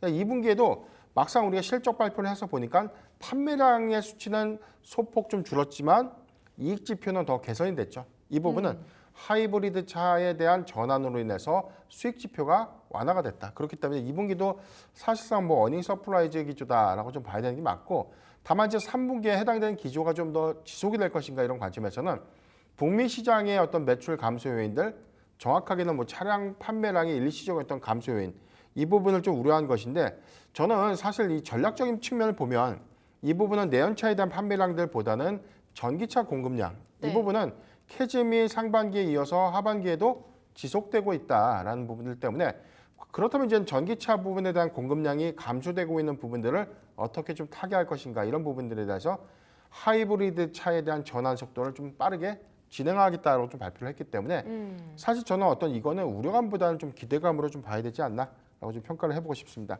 그렇기 때문에 여기 내용들 보면 네. 하이브리드 차의 가격 경쟁력 기반으로 점유율 확대가 좀 예상되고 있고 목표 주가 그리고 업종 탑픽을 유지한다라고 좀 밝혔던 긍정적인 리포트가 아닌가라고 좀 말씀드렸습니다. 정리를 해보자면 아무래도 주주환원 정책이랑 인도 IPO에 관련된 불확실성이 현대차의 주가를 많이 끌어막고 있었는데 이런 불확실성이 이번 행사 이후로 크게 해소가 된 것 같고요. 그리고 자동차 자체의 판매량은 좀 줄었지만 하이브리드 쪽으로 많이 전환을 하면서 수익 지표 자체가 올랐기 때문에 다음 분기 때도 어닝 서프라이즈를 좀 기대해 볼 수 있다. 이렇게 말씀을 해주신 것 같습니다. 그러면 이 CID에서 가장 파격적이고 가장 우리가 중요하게 생각해야 될 하나의 키포인트가 있다고 한다면 뭘까요? 저는 정확하게는 뭐 주주환원 정책. 그러니까 주주환원 정책에 대한 성과를 단기적으로 주주환원 정책이 발표가 됐으니까 주가가 막 한 단기가 뭐 3%, 4% 계속 올라가지고 뭐 30만 원대를 단기 터치하고 그리고 35만 원까지 우상향하고 이런 그림을 네. 단시간에 좀 이루는 것은 좀 그걸 좀 바라는 것은 좀 잘못된 것이 아닌가라고 보고 있는데 저는 점진적으로 어떤 수급 여건들을 보면 최근에 주가적인 측면들을 보면 한 24만 원대를 좀 탄탄하게 좀 지지하고 난 이후에 최근에 어떤 기대감들이 소폭 좀 반영되는 흐름들을 좀 보여주고 있기 때문에 네. 가장 중요한 포인트는 주주환원 정책의 확대. 전체적인 내용들을 보면 2025년도 이후 2027년도의 목표는 이 총 주주환원율 35%를 좀 제시를 했었는데 이 부분이 10% 정도 상향이 된 것이다. 그러니까 도요타 기준을 보면 38%거든요. 그러니까 전반적인 어떤 이 밸류업 프로그램의 도입 취지와 좀 맞춰서 현대차의 경우에도 글로벌 기준에 좀 부합하는 수준의 총 주주환원율을 계속해서 좀 더 제시할 수 있는 부분들, 이 부분은 아주 긍정적이고 이 부분은 오히려 외인 수급을 반영시킬 수 있는 요인으로 좀 작용될 수 있는 전 긍정적인 어떤 의사결정이 아니었나라고 좀 판단을 해보고 싶고요. 더군다나 뭐 자사주 매입 소각에 관련된 우선주 디스카운트를 고려해서 시행을 하겠다라는 부분들, 이 부분은 이 현대차의 보통주보다는 우선주의 디스카운트 요인을 먼저 좀 고려를 하겠다. 그러니까 배당 성향들을 관점에서는 우선주도 굉장히 어떤 투자 매력도 좀 높아질 수 있는 상황이다라고 좀 보고 있고 해당되는 부분은 인도의 IPO 유입에 따라서 여기에 판매된 구주 매출분이 반영이 되면 제가 좀 말씀을 드렸을 거예요. 아마 현대차가 올해 한 하반기 기준에서는 5천억 원 규모의 자사주 매입소가 그리고 현대차의 구주 매출이 아마 연내에 이루어진다면 내년 1분기에 추가적인 5천억. 그래서 저는 한 내년 1분기까지 1조 원 규모의 자사주 매입소가 있을 수 있다라고 보고 있는데 이 부분이 향후 3년간에 걸쳐서 전체 4조 원 규모의 자사주 매입소가 좀 이어진다는 것은 점진적인 유통지수도 감소될 수 있는 요인들, 투자 어떤 수급 요건들이 크게 완화될 수 있는 포인트이기 때문에 이 부분 좀 주목해야 된다라고 보고 있고 저는 이 부분이 가장 인상 깊었는데요. 2024년도부터 주당 최소 배당금 10,000원. 네. 그러니까 최소 배당금 요건을 10,000원이라고 좀 언급을 했던 것은 이건 네. 굉장히 좀 큰 부분이 아니었나. 원래 분기당 2,500원 정도를 추진할 예정이다. 그러니까 분기당 2,500원씩 해서 전체 4분기니까 10,000원을 좀 제시를 한 것인데 그러니까 최소 분기당 2,500원은 좀 보장을 하겠다. 다만 여기에서 이익 지표가 좀 더 상향이 되거나 그럴 경우에는 뭐 플러스 알파에 대한 요인이 좀 있을 수는 있다라고 좀 보고 있기 때문에 이 부분에 대한 어떤 배당 성향은 뭐 기존 대비해서 25% 정도 상향된 요건들이 아닌가라고 좀 보기 때문에 배당적인 어떤 매력도도 굉장히 높아진 상황이 아닌가라고 좀 말씀드리겠습니다. 제가 주식을 진짜 못해서 2,500원 빨간불 올라오면 바로 차익 실현하거든요. 네네. 네, 현대차만 가지고 있어도 되겠네요. 아무래도 배당, 자사주 매입소가 요즘 정말 중요한데 이 두 가지가 잘 잡고 간다고 한다면 외인들의 수급까지 기대할 수 있어서 앞으로의 전망이 아주 반짝반짝 빛나고 있는 것 같습니다. 네, 첫 번째 리포트 한 줄 평 열어보겠습니다. 네, 속이 꽉 찬 주주 환원 정책 남은 건 상승뿐이라고 정리를 해드리겠습니다. 바로 두 번째 준비된 종목 리포트로 출발해 볼게요. 교보증권에서 다룬 우리금융지주 소식입니다. 며칠 전에도 저희 방송에서 살짝 속보로 나간 적이 있었는데 동양생명이랑 ABL생명을 1조 5천억 원 정도의 규모로 인수를 했다고 하더라고요. 근데 이번 인수가 네. 사실 어떤 의미가 있는 건지 잘 모르겠어요. 일단 우리금융지주사의 경우에는 지금 이 외형 확장이라는 부분, 종합금융사라고 이 종합금융사를 좀 확대될 수 있는 요건들은 이 사업 부분에 대해서 뭐 현재 우리금융이 금융사 그리고 지금 카드사를 지금 보유하고 있죠. 여기서 아직 과거에는 이제 보유를 했다가 매각을 했던 증권업을 다시금 추진할 거. 그리고 여기도 해서는 보험업까지 이번 인수를 통해서 그러니까 네 가지 어떤 종합 금융사로 좀 도약할 수 있는 어떤 계기 이 부분을 좀 주목해 볼 포인트가 아닌가라고 좀 보고 있는데 일단 우리금융주주가 동양생명과 ABL생명을 패키지 인수했고요. 여기도 해서는 전체 1조 2천억 원 규모의 어떤 인수가액을 좀 책정을 했었는데 이게 시장에서는 우리금융지주가 다소 좀 비싸게 인수를 한 것이 아닌가라는 어떤 우려감들 이 부분이 조금은 있었지만 여기 리포트에서는 대체적으로 좀 부합된 대체적으로 어떤 적합한 수준의 인수가액이다라고 좀 평가를 했는데 내용 좀 살펴보도록 하겠습니다. 동양생명보험 그리고 ABL생명보험의 패키지 인수계약을 체결했고 전체 1조 2천억 원 규모 전체 지분 75.4%를 좀 인수하는 구조고요.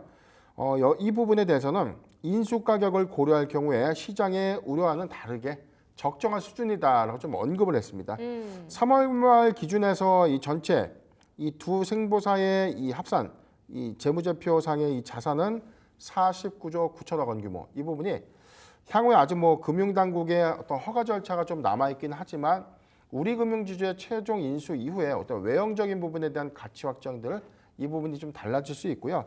두 번째는 인수 이후에 보험사의 인수가 마무리가 좀 된다면 네. 비은행 계열사와의 어떤 시너지가 조금 더 강화될 수 있다라는 부분을 좀 언급을 한 것인데 어떤 시너지일까요? 일단은 뭐 IB 그리고 S&T를 통해서 이 수익 지표가 좀 강화되고 있고 기업 여신 등을 통해서 뭐 시너지 효과, 성장이 예상된다. 그리고 보험 업종에 관련된 어떤 이 고령화 은퇴에 관련된 이 보험 니즈가 더 늘어날 수 있다라는 부분들. 이 부분이 지금 뭐 금융지주 그 은행 업종 같은 경우에는 뭐 이 예대 마진이라고 하죠. 뭐 이자 수익이 뭐 정확하게는 이자 수익이 대다수의 어떤 수익 지표를 좀 끌어올리는 핵심적인 어떤 이 수익원인데 네. 이 부분을 뭐 보험이라든가 증권업으로 좀 외형을 좀 확장하는 과정에서 뭐 수익 다변을 좀 이룰 수 있는 측면들 이런 것들에 관련된 어떤 이 주가 업사이드를 좀 언급을 좀 한 것인데 다만 지금 저는 아쉬운 부분이요.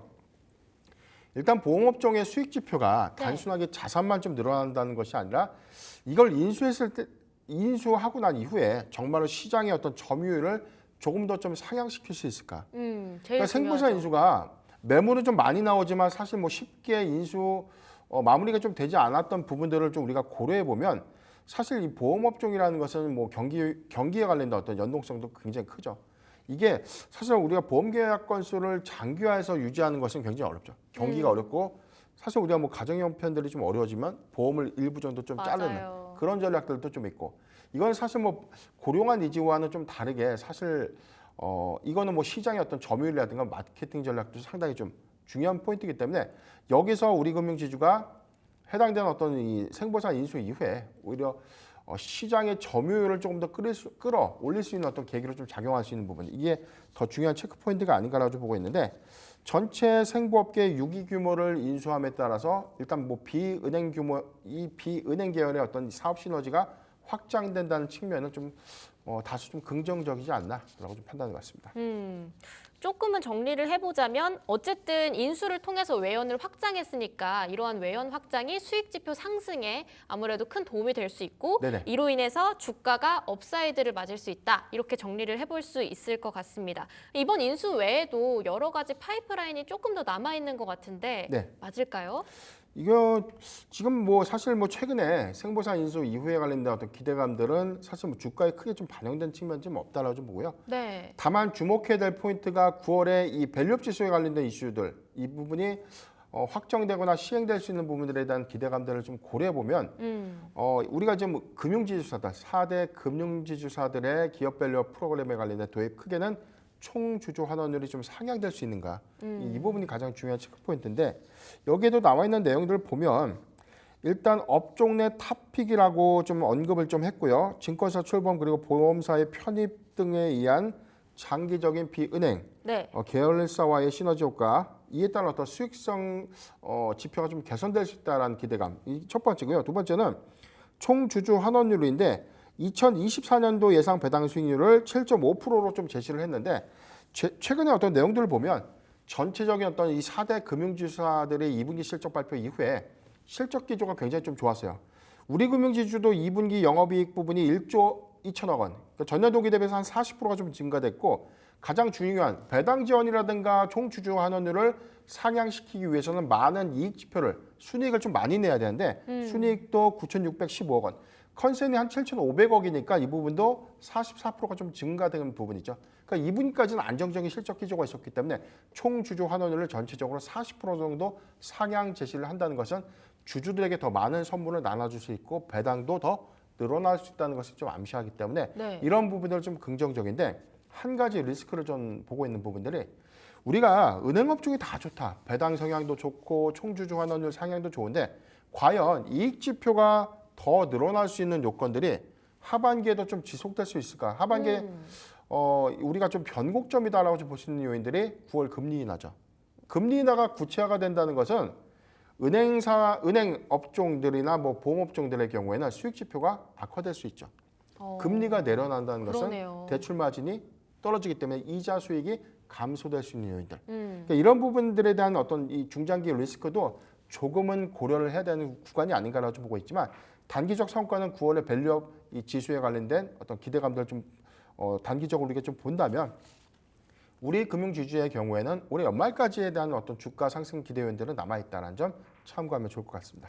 올해 연말까지 주가 상승할 수 있을 만한 가능성은 계속 열려 있다라고 말씀을 해주셨고 아무래도 금융주인 만큼 밸류업 프로그램에 관련된 기대감이 제일 클 것 같습니다. 그 외에도 외연 확장으로 인한 여러 가지 시너지 효과를 기대해 볼 수 있다고 하니까요. 앞으로 좀 주가 흐름 지켜보시면 좋을 것 같은데요. 두 번째 리포트 한 줄 평 열어보겠습니다. 네, 종합금융사로 재탄생, 주가도 밸류업이라고 정리를 해드렸습니다. 마지막 소식으로 넘어가 보겠습니다. 신한투자증권에서 나온 ABL 바이오 리포트인데요.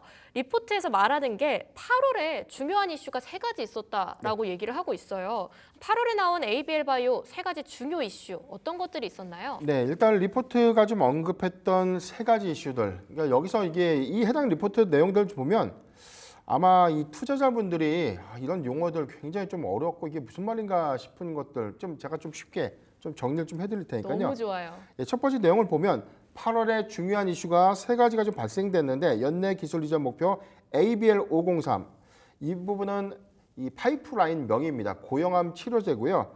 103의 경쟁사, 103도 역시나 이제 이 고형암 치료제인데 네. 경쟁사의 라이센스 아웃 기술 이전에 대한 이 반환 결정이 됐다는 건 주요 경쟁사들이 라이센스 아웃을 해서 기술 이전을 했던 부분들이 이거 파이프라인이 조금 못 믿겠어. 다시 가져가라는 게 라이센스 아웃이거든요. 그러니까 네. 라이센스 아웃의 이제 반환인데 이런 결정을 했다는 것은 오히려 ABL 바이오의 현재 ABL 503과 103 고용암 치료제가 다른 글로벌 제약사로부터 선택을 받을 수 있는 가능성이 좀 높아졌다라는 것을 의미하기 때문에 이런 기대 요인들이 한 가지가 좀 남아있다는 것이고요. 네. ABL 001 담도암 그리고 중국에서는 대장암 치료제로 현재 임상시험을 좀 하고 있는 이 파이프라인인데 1차 치료제를 목표로 해서 연구자 주도의 임상시험을 한다.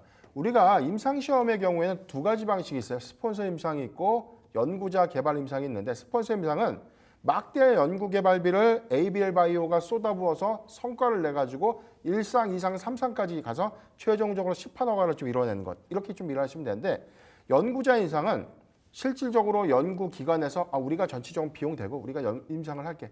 다만 이제 해당되는 어떤 이 지표 성과에 대한 어떤 이익 부분들은 연구자가 좀 많은 베네핏을 좀 가져가겠죠. 근데 그런 차이점은 있지만 임상 비용들을 좀 더 낮출 수 있는 긍정적인 어떤 이슈이기 때문에 이런 부분들에 대해서는 ABL 001의 1차 치료제 목표로 한 연구자 임상 시험이 본격화됐다는 점, 이 부분이 단기간 어떤 이 긍정적인 이슈가 아닌가라고 좀 언급을 했습니다. 내용들 더 풀어보면 1H25, ABL301은 파킨슨병 치료제입니다. 이 부분을 임상 1상 데이터를 좀 발표를 할 예정이고 2025년도에 1조 3천억 원 규모의 산업피해 기술 이전을 했던 파킨슨병 치료제인데 이게 BBB 셔틀을 논의 중이다. 이 BBB 셔틀이 뭐냐면 약물이 뇌 척수액을 막고 있는 부분, 혈액이랑 뇌 척수액을 분리하는 이 막을 통과시켜서 약물을 넣어야지 효과가 좀 많이 발생되는데 이 부분을 통과시키는 기술이 BBB 셔틀입니다. 이거를 산업이랑 본격적으로 좀 논의를 하겠다는 것은 1상, 2상 이후에 이상 성과가 임박했다는 것을 지금 의미하기 때문에 3가지의 어떤 체크 포인트를 보면 ABL 바이오가 주력 파이프라인의 어떤 임상 성과 내지는 어떤 치료제의 어떤 시판 가능성 내지 라이센스 아웃에 관련된 기대감들이 더 높아졌다라고 좀 평가를 하고 있는 리포트가 아닌가라고 좀 판단해봤습니다. 좀 정리를 해보면 경쟁사들이 떨어져 나가게 되면서 이게 ABL 바이오에게는 호재로 작용하게 됐고 또 파킨슨병 치료제부터 시작해서 여러 가지 파이프라인들이 임상 순항을 하고 있다 때문에 주가는 계속 올라갈 수 있다 이렇게 말씀을 주신 것 같아요. 근데 제가 사실 이 ABL 바이오를 특징주로 뽑았던 적이 최근에 있거든요. 네. 그때 11% 강세 보였었는데 그날 11% 강세 보이다가 오후에 들어서 4%로 또 네. 주가가 밀리더라고요. 좀 그런 것들을 보면서 왜 떨어졌지 보니까 기관이 엄청 팔았어요. 네. 그래서 바이오주니까 약간 불안한 거예요. 들어가기가. 리스크 요인은 없을까요? 이거 FDA 승인 확실하게 받을 수 있을까요? 일단은 당장의 뭐 시판허가 성과라는 것은 뭐 단기간에 좀 일어나시는 부분은 아니에요. 다만 이제 우리가 유한양행의 랭라자 병용 치료제 시판허가 이후에 오히려 기대 요인들이 좀 더 커졌던 부분들. 그래서 최근에 이 ABL 바이오 역시도 지금 아스트라제네카와 이 병용 치료제 관련된 임상 성과를 좀 내고 있기 때문에 네. 지금 존슨앤존슨과 손을 잡고 유한양행의 랭라자 병용 치료제 관련된 시판허가 성과를 좀 낸 것처럼 아스트라제네카의 이 병용 치료제 이 부분도 사실 성과적인 지표에서는 기대감들 더 반영될 수 있는 요인이다라고 보고 있는데 항상 우리가 이 시판허가라는 관문이 유한양행이 입증을 했다고 해서 쉬운 것은 아니죠. 다만 그런 진입 가능성들이 좀 더 높은 기업들의 경우에는 계속해서 주목해볼 포인트가 있다라는 점 참고하면 좋을 것 같고요. 일단 다음 달 우리가 학회 일정 같은 모멘텀들 좀 주목을 해봐야 되는데 네. 13일 날 세계 폐암학회가 있고요. 17일 날 ESMO 유럽 종양학회가 있는데 두 가지에서는 뭐 ABL 바이오가 임상 성과라든가 초록에 관련된 공개. 그래서 기존에 우리가 아스코 2024에서도 확인을 한 것처럼 단순하게 어떤 이 학회 기대감이 아니라 여기서 발표되고 있는 임상 지표가 얼마만큼 많은 유효성이라든가 중앙값들 안전성들을 좀 확인했는가. 여기서 긍정적인 지표가 확인이 된다면 임상 이상 내지는 그 다음 단계의 임상 단계에 관련된 어떤 기대감들이 조금 더 이어갈 수 있는 부분들이기 때문에 저는 9월에 학회 이벤트들을 좀 더 주목해 보면 ABL 바이오는 좀 단기적인 접근은 좀 가능하지 않을까라고 좀 말씀드리겠습니다. 일단은 진입 가능성이 높으니까 9월에 있는 학회 일정 잘 챙겨보고 발표되는 지표들 그 결과 어떻게 나왔는지 꼼꼼하게 살펴봐야겠습니다. 마지막 리포트 한 줄 평 들어보겠습니다. 네, 유한양행이 입증하고 ABL 바이오가 증명할 것이라고 정리를 해드리겠습니다. 네, 오늘 불만나는 리포트 준비된 소식 여기까지입니다. 세 가지 종목 다뤄봤죠. 현대차, 우리금융지주, ABL 바이오 이렇게 세 가지 다뤄봤습니다. 기업공시연구소 변영인 대표와 함께했습니다. 고맙습니다.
자, 8월의 마지막 거래 금요일에는 오전장 어떻게 진행이 되고 있을까요? 코스피가 0.7% 정도 오릅니다. 2680선에 머물러 있고요. 코스닥은 0.7% 플러스 761입니다. 외국인이랑 기관의 수급이 조금이지만 더 들어오고 있고요. 외국인이 플러스 40억, 기관이 플러스 660억 정도. 코스닥에서는 외국인이 367억 정도 사고 있습니다. 자, 두 분의 오전장 의견을 한번 들어봐야 될 텐데요. 유스탁의 유창희 대표님 나오셨고요. AJ 인베스트먼트 이재규 대표님 나오셨습니다. 어서 오세요. 안녕하십니까. 네. 어떻게 두 분은 8월의 마무리를 어떻게 하고 계신지 오늘장까지 평가를 좀 해주신다면 유창희 대표님부터. 좀 8월 달은 좀 아쉽죠. 네. 그러니까 8월 초에 급락이 너무 심하게 나왔고 좀 반등을 좀 주긴 했지만 약간 이제 시원한 느낌의 반등은 아니었고 그리고 나서 약간 횡보하면서 너무 테마장 그러니까 8월 중순부터 정말 작은 테마주들이 많이 움직였었죠. 뭐 양자 역학이라든지 뭐 코로나 그리고 최근에는 이제 딥페이크까지 해가지고 너무 이 코로나 이런 테마 장세만 진행되다 보니까 좀 투자를 하시는 분들이 좀 상당히 피곤한 그러니까 올해 최근 한 2년 사이에서 제일 힘들었던 달을 얘기한다라면 이번 8월이 아닌가 판단하고 있습니다. 알겠습니다. 이재규 대표님도 한마디 해주신다면. 네, 일단 뭐 우리가 8월 초부터 계속해서 엔비디아 실적만 기다렸던 것 같은데 맞아요. 실제로 이제 그 이후에 시장이 더 멍해진 느낌이 좀 있습니다. 그래서 한 달 동안 굉장히 좀 어려웠다라는 말씀을 드리고 싶고요. 그리고 이제 수급적인 부분에서 거래 대금이 굉장히 많이 줄었어요. 그래서 이 부분들이 원래는 뭐 엔비디아 실적이라든지 미국의 여러 가지 지표들 때문에 관망세가 짙다 이런 표현들이 많았는데 시간이 좀 지나 보니까 그냥 우리나라 시장에 대한 관심도가 많이 줄어든 게 아닌가 그런 우려가 좀 됩니다. 그래서 저는 다음 달에는 좀 빠르게 우리나라 시장에 거래 대금이 좀 붙어줬으면 좋겠는데 뭐 다음 달에 이제 FOMC 회의가 있죠. 그래서 저는 그 전후로 금리 인하 전후로 해가지고 다시 한번 우리나라 시장에 어떤 변화가 좀 생길 수 있지 않을까 그렇게 좀 기대를 하면서 8월 달은 굉장히 아쉬웠지만 9월 달에는 거래 대금 증가와 함께 좀 더 나아지는 시장을 기대해 보자. 뭐 이렇게 좀 말씀드려보도록 하겠습니다. 근데 9월 달에 두 분의 9월 전략도 좀 듣고 싶기는 한데 사실 다음 주면 바로 9월입니다. 근데 네. 이제 또 추석이 껴있기 때문에 실질적으로 돌아왔을 때에 뭐 얘기를 해보자면 9월 중순이 지나야 되는 상황이거든요. 그럼 9월 달에도 과연 기대를 할 수 있을까? 초반에도 지지부진할까? 혹은 오히려 역발상으로 초반에 쫙 이렇게 어떻게 당겨놓는 움직임이 나올까? 이런 것도 좀 궁금한데 저는 별로 없을 것 같아요. 별로 없을 네. 것 같다. 특히 이번에 명절이 항상 우리나라 같은 게 명절 앞두고 시장이 약간 개점 휴업하는 느낌이었는데 이번에는 조금 더 보수적으로 투자자들이 보는 것 중에 하나가 그 추석 시즌에 FOMC가 있어요. 그렇기 때문에 조금은 그 전보다는 좀 현금을 좀 더 챙겨놓자라는 분위기가 있지 않을까. 여기서 뭐 FOMC 이후에 시장이 엄청나게 폭등한다라고 생각을 하면서 주식을 먼저 담아놓고 마감할 가능성 제한적이다 생각하고 있고 또 하나가 앞에서도 거래대금 계속 말씀하셨는데 지금 명절 때문에 원래는 명절 앞두고 거래량 대금이 줄어들 수밖에 없는 상황이긴 합니다만은 지금은 이미 지난 7월 중순부터 8월 5일까지 시장에 폭락이 나오면서 신용융자 자금이 20조 원에 있었던 게 17조 원 이하로 순간적으로 빠지기도 했었어요. 그러니까 네. 한 3조 원 정도가 자금이 이게 강제적으로 이탈된 거 아니겠습니까? 반대 매매로 나간 거기 때문에 그렇기 때문에 3조가 엄청 큰 돈이기 때문에 거래대금 거래량은 급격하게 늘어나기에는 당분간은 조금 힘들지 않을까 판단하고 있습니다. 9월에도 좀 지지부진한 장세, 8월에 아쉬운 장세가 계속 좀 이어질 것 같다. 이재규 대표님은요? 네, 저는 일단 시장이 조금 바뀌지 않을까라고 생각을 하고 있어요. 매번 그래요? 말씀드리는 부분인데 예. 지금 이제 반도체는 오히려 저는 엔비디아 실적 발표 난 이후에는 좀 봐야 되지 않을까라고 생각을 하고 있습니다. 다만 이제 그동안 강세를 보였었던 뭐 제약바이오라든지 2차 전지 같은 경우는 저는 이제 연말까지 놓고 본다면 계속해서 우상향을 할 가능성이 높다라고 보는데 9월 첫째 주, 둘째 주에는 어느 정도 차익 매물도 나올 가능성이 있다라고 생각을 하고 있어요. 그러니까 저는 9월 달에 금리 인하가 되지 않겠습니까? 그래서 그 전에는 한 번 정도 차익 실현 물량이 나올 수 있지 않을까라고 생각이 돼서 우리가 좀 긴 호흡에서 본다라고 한다라고 한다면 뭐 제가 우리 방송에서 말씀드렸던 것처럼 뭐 저는 반도체보다는 성장주가 좀 더 좋다라고 생각을 하고 있는데 좀 자잘하게 나눠서 본다라고 한다면 저는 금리 인하 전주 정도에는 그러니까 우리나라도 이제 휴일로 들어가는 그 시기죠.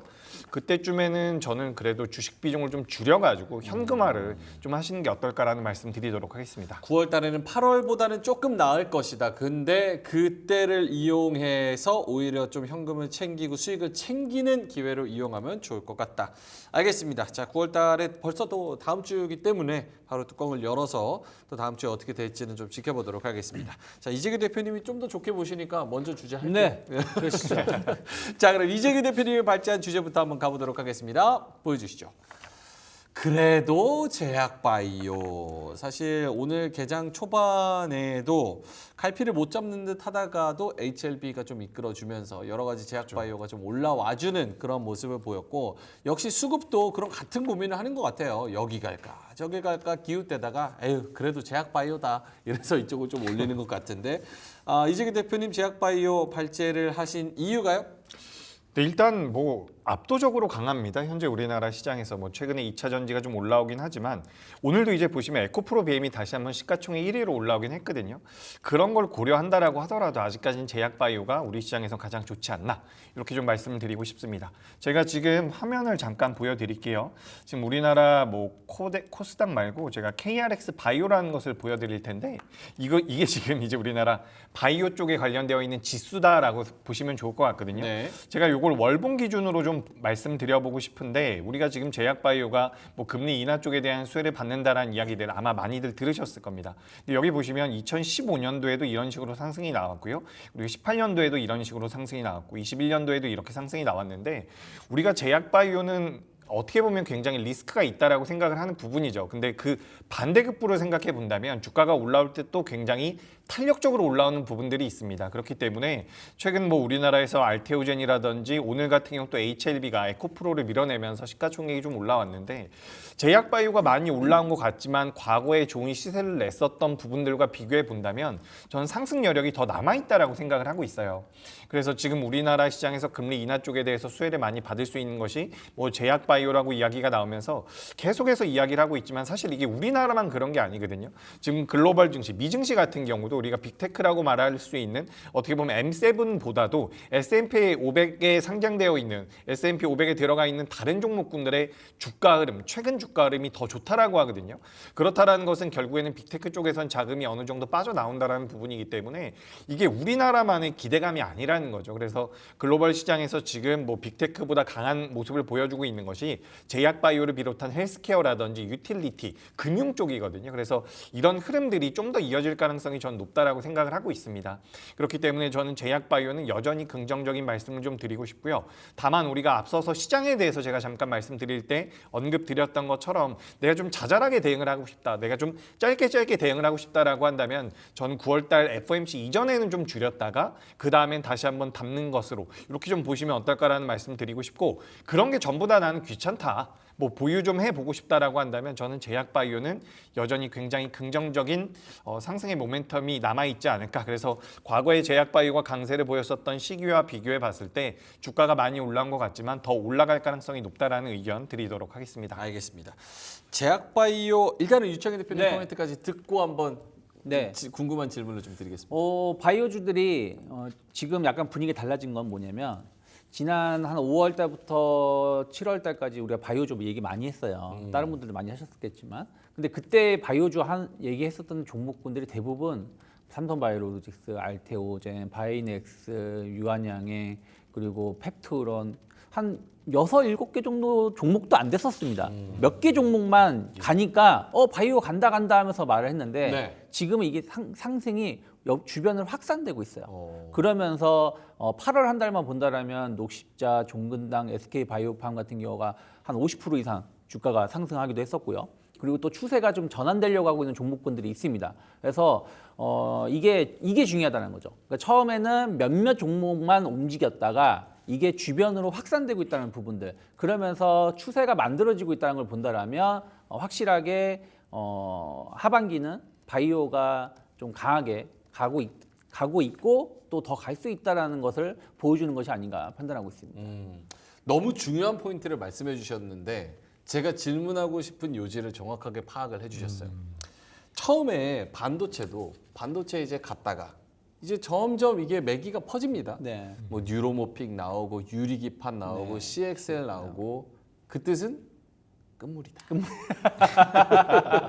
아, 요거 올랐다고 끝물이야? 아니, 반도체도 잘 보세요. 아, 이분 이상하신 분이네. 봐봐요. 반도체가 움직이기 시작한 거는 2023년 네, 네, 1월부터 오른 거예요. 아, 쭉 갔다? 네, 쭉 온 다음에 더 이상 뭐가 갈까 하다가 이제 연초에 말씀하신 것처럼 네. CXL, 유리기판, 뭐 유로모핀 네. 등등등이 있어서 그것 테마가 움직여서 움직인 거지.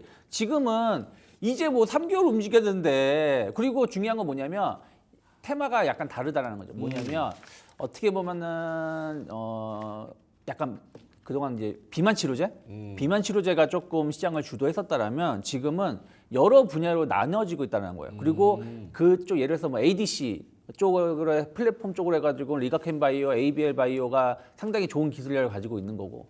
또 그 생물 보안법 해가지고 뭐 CMO, CDMO 쪽으로 해가지고 삼성바이오로직스가 좋은 실적 보여준 게 확인됐고 또 거기에 맞춰서 뭐 바이넥스라든지 이런 ST판 같은 기업들이 주가가 좀 움직이고 있고 네. 또 뭐 FDA 관련해서 비록 HLB는 상반기에 실패를 했지만 유한양행에 성공해줬잖아요. 그러니까 이런 부분들이 그 안에서 계속 뭔가 돌아가고 있는 거고 사실은 또 반도체랑 다른 점은 반도체는 연결되어 있잖아요. 하나의 사슬로 뭐 생산이든 소재든 뭐든. 근데 바이오는 연결되는 게 거의 없어요. 각자 개별 기업의 기술력으로 그 능력을 승부 보여주는 거다 보니까 아무래도 이제 영향력이 반도체는 하이닉스가 엔비디아가 떨어진다 그러면 다 작살나는 거잖아요. 근데 예를 들어서 지난번 HLB FDA 승인 못 받았다고 해서 바이오가 다 빠지는 게 아니거든요. 그러다 보니까 리스크도 조금은 적지 않을까 판단하고 있습니다. 알겠습니다. 별론가요? 아니 근데 왜 그러냐면 저는 이제 어떤 섹터나 테마가 어느 정도까지 왔느냐를 저는 어떻게 판단하냐면 대형 언론사의 기사들을 보고 좀 판단을 합니다. 너무 많이 나오나요? 근데 이제 오늘도 오늘도. 특정 언론사 이제 큰 언론사의 이제 거의 큰 뉴스를 보니까 아 이제 제약바이오 매기가 들어와서 큰 손들은 아직 여기로 시작이야. 큰 손들이 여기로 간다 이런 헤드라인이 나와가지고 네. 아 역시나 이게 사실 2차 전지도 그렇잖아요. 처음에 이제 갔다가 네. 뭐 에코프로 BM 이렇게 막 주도하고 그 밑에 무슨 전고체 배터리가 같이 가고 그쵸. 그 밑에 실리콘 응급제가 같이 가고 분리막이 같이 가고 그때가 이제 딱 피크였었어서 하지만 바이오는 제약바이오는 좀 다르다. 알겠습니다. 결국은 이거는 종목 싸움이니까 제약바이오 중에서도 아직 이게 좀 살아있고 더 간다라고 생각을 한다면 종목을 하나씩 좀 받아보겠습니다. 이재규 대표님부터. 오장 공략주 아니네요. 오케이. 네, 제약바이오 안에서 받아본다면. 제약바이오, 그죠? 제가 제약바이오 이야기 많이 했는데 오늘은 GI 이노베이션이란 기업에 대해서 말씀드리겠습니다. GI 이노베이션 얘기 말씀들 많이 하시네요. GI 이노베이션, HK 이노엔이나 뭐 GI 이노베이션 요즘에 많이 이야기가 나오고 있는 것 같은데 예. 항암 쪽에 대한 모멘텀을 좀 가지고 있다. 그리고 이 기업 같은 경우 상반기 때 그 기술 수출에 관련돼서 여러 가지 내용들이 나왔었거든요. 근데 거기서 실제로 진행이 된 부분들은 없어요. 하지만 기술력에 대해서 글로벌 빅파마들이 관심을 가지고 있다는 내용들이 계속해서 나오고 있는데 이런 주가 흐름을 놓고 현재 주가 흐름을 놓고 봤을 때는 한 번 더 좀 상방으로 튈 수 있을 여력이 생기지 않았나라고 생각을 하고 있습니다. 그리고 이제 다른 제약바이오 기업들 그동안 뭐 우리나라 시장을 이끌어왔었던 기업들에 비해서 많이 못 올라온 부분들도 있기 때문에 전 지금부터 좀 시세가 나올 수 있지 않을까. 그래서 최근에 저는 이제 GI 이노베이션 잠깐 말씀드렸는데 이제 HK 이노인 같은 경우도 그동안 많이 못 올라오다가 최근에 자금이 좀 들어오고 있거든요. 그래서 후발주자들 같은 경우도 저는 이제 제약바이오가 더 올라갈 가능성이 높다라고 보고 있기 때문에 GI 이노베이션이 후발주자이긴 하지만 상승 여력은 많이 남아있지 않을까 좀 이렇게 말씀을 드리고 싶습니다. 그리고 제약바이오 쪽에 대해서 제가 오늘 주제를 가지고 왔기 때문에 조금만 더 말씀드려보자면 네. 지금 우리가 미국의 국방부 산하 기관 중에서 다르파라고 하는 기관이 있습니다.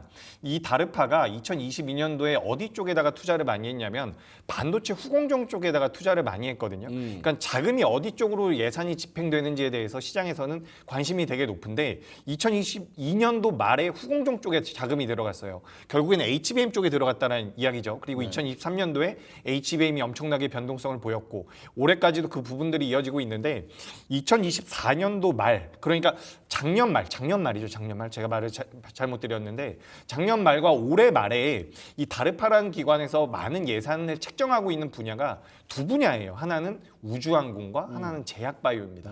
그렇기 때문에 제가 봤을 때는 이 제약바이오가 단기적으로 끝나진 않을 가능성이 높다라고 보고 있어요. 결국에는 금리 인하 시기 내내 어느 정도 부각이 될 가능성이 높다라고 보니까 이게 그런 경우도 있잖아요. 주가가 너무 많이 올라왔다라고 생각이 돼서 덮고 있었는데 더 가는 경우가 있지 않습니까? 저는 제약바이오가 아직까지는 더 갈 여력이 있다라는 말씀 드리도록 하겠습니다. 알겠습니다. 지아이노베이션. 유창희 대표님도 종목 하나만 주신다면? 요즘에 이제 차트가 조금 살아나가려고 하는 기업이 한올바이오파마가 좀 좋지 않을까 생각 좀 하고 있어요. 최근에 한 1년 가까이 3만 원에서 한 4만 원 박스권 흐름을 보여주다가 이제 좀 돌파를 시도하고 있는데 뭐 여러 가지 이제 뭐 안구 건조증 치료제라든지 뭐 이런 부분들 관련해서 좀 인상이 좋게 나올 수 있는 부분들이 좀 있고 그리고 전문 의약품 관련해 가지고도 판매가 좀 잘 되고 있는 부분들이 있어서 전 충분히 지금 위치라면 한번 공략해 볼 수 있지 않을까 생각하고 있고요. 그리고 약간 바이오하고는 조금 다르긴 한데 건기식 관련해 가지고 건기식. 노바렉스라는 회사가 있어요. 노바렉스. 이 회사도 이제 좀 자리가 조금 이제 상승으로 전환될 수 있는 초입이 아닐까 판단을 좀 하고 있습니다. 알겠습니다. 노바렉스는 근데 종목명이 네. 진짜 찐 바이오 같은 그런 종목명인데 건기식인데 참 들을 때마다 이질감이 좀 있습니다. 자, 알겠습니다. 종목까지 잘 전달을 해드렸으니까요. 한번 공부를 해보시면 좋을 것 같고요. 제약바이오는 뭐 이게 끝물이든 아니든 결국 종목 싸움이기 때문에 그렇죠. 전반적으로 다 가는 분위기는 있어도 그 종목 안에서 희비가 많이 엇갈릴 것 같습니다. 그래서 종목 공부를 잘 해보시면 좋을 것 같고요. 자, 그러면 두 번째 유창희 대표님이 발제하신 주제로 한번 넘어가 보도록 하겠습니다. 보여주시죠. 자, 미용주, 가성비에 주목받는 미용주가 있다. 유창희 대표님, 미용주 안에서도 여러 가지 또 세부 섹터가 있을 텐데 어떻게 투자 포인트를 잡아야 될까요? 미용은 계속해서 많은 사람들이 관심을 가질 수밖에 없는 섹터라 생각을 좀 하고 있어요. 그런데 이제 최근의 흐름들이 변화가 있는 게 작년 같은 경우는 미용 의료기기 관련된 종목들이 주가가 상당히 좋았죠. 그리고 이제 올해 상반기 같은 경우는 화장품주들이 좋았습니다. 네. 근데 지금은 이제 또 그것을 대체할 수 있는 뭐 필러라든지 휠러 뭐 이런 보톡스 같은 기업들의 주가 흐름이 좋거든요. 그래서 약간 그 미용 테마가 끝나는 게 아니라 그 안에서 계속 좀 변화가 일고 있다라는 거를 좀 보시면 좋을 것 같고요. 이거는 뭐 저만 내피셜이긴 하지만 이 필러라든지 이런 기업들이 최근에 이제 주가가 좋고 네. 화장품이 조금 꺾이게 된 뉴스는 바로 이것이 아닌가 생각을 좀 하고 있어요. 화면에 나갈 수 있는지 모르겠지만 이게 8월 9일에 나온 뉴스인데 8월 9일자였습니다. 네, 못생긴 사람은 2년 일찍 죽는다. 그래서 여기 죄송합니다. 근데 그러니까 여기 이상한 드립 치려니까 목이 계속 아니 메잖아요. 근데 이제 여기에 연구 결과는 뭐 이런 그 내용 읽어보시면 아는데 네. 그러니까 결국에 뭐냐 화장품으로는 왜 이러죠 오늘? 제약바이오나 사세요. 제약바이오나. 아 기관지약을 먹었어야 되는데 화장품으로는 모든 거를 바꿔주지 못한다라는 인식이 만들어진 것이 아닌가. 그러면서 보면은 희한하게 또 차트를 보신다라면 VT 같은 경우 보면은 8월 9일 이후부터 주가가 좀 하락을 하고 있어요. 그리고 실리콘2 같은 경우도 8월 9일 이후로 힘을 못 내고 하락하고 있는데 슈젤이라든지 그리고 지금 슈젤 나가고 있고요. 그리고 메디톡스 같은 거 또 보면은 오히려 그 이후에 주가가 좀 강하게 상승을 하고 있습니다. 그래서 네. 약간 뉴스에 의해서 시장은 좀 변화가 되고 있는 것이 아닌가 생각을 하고 있고요.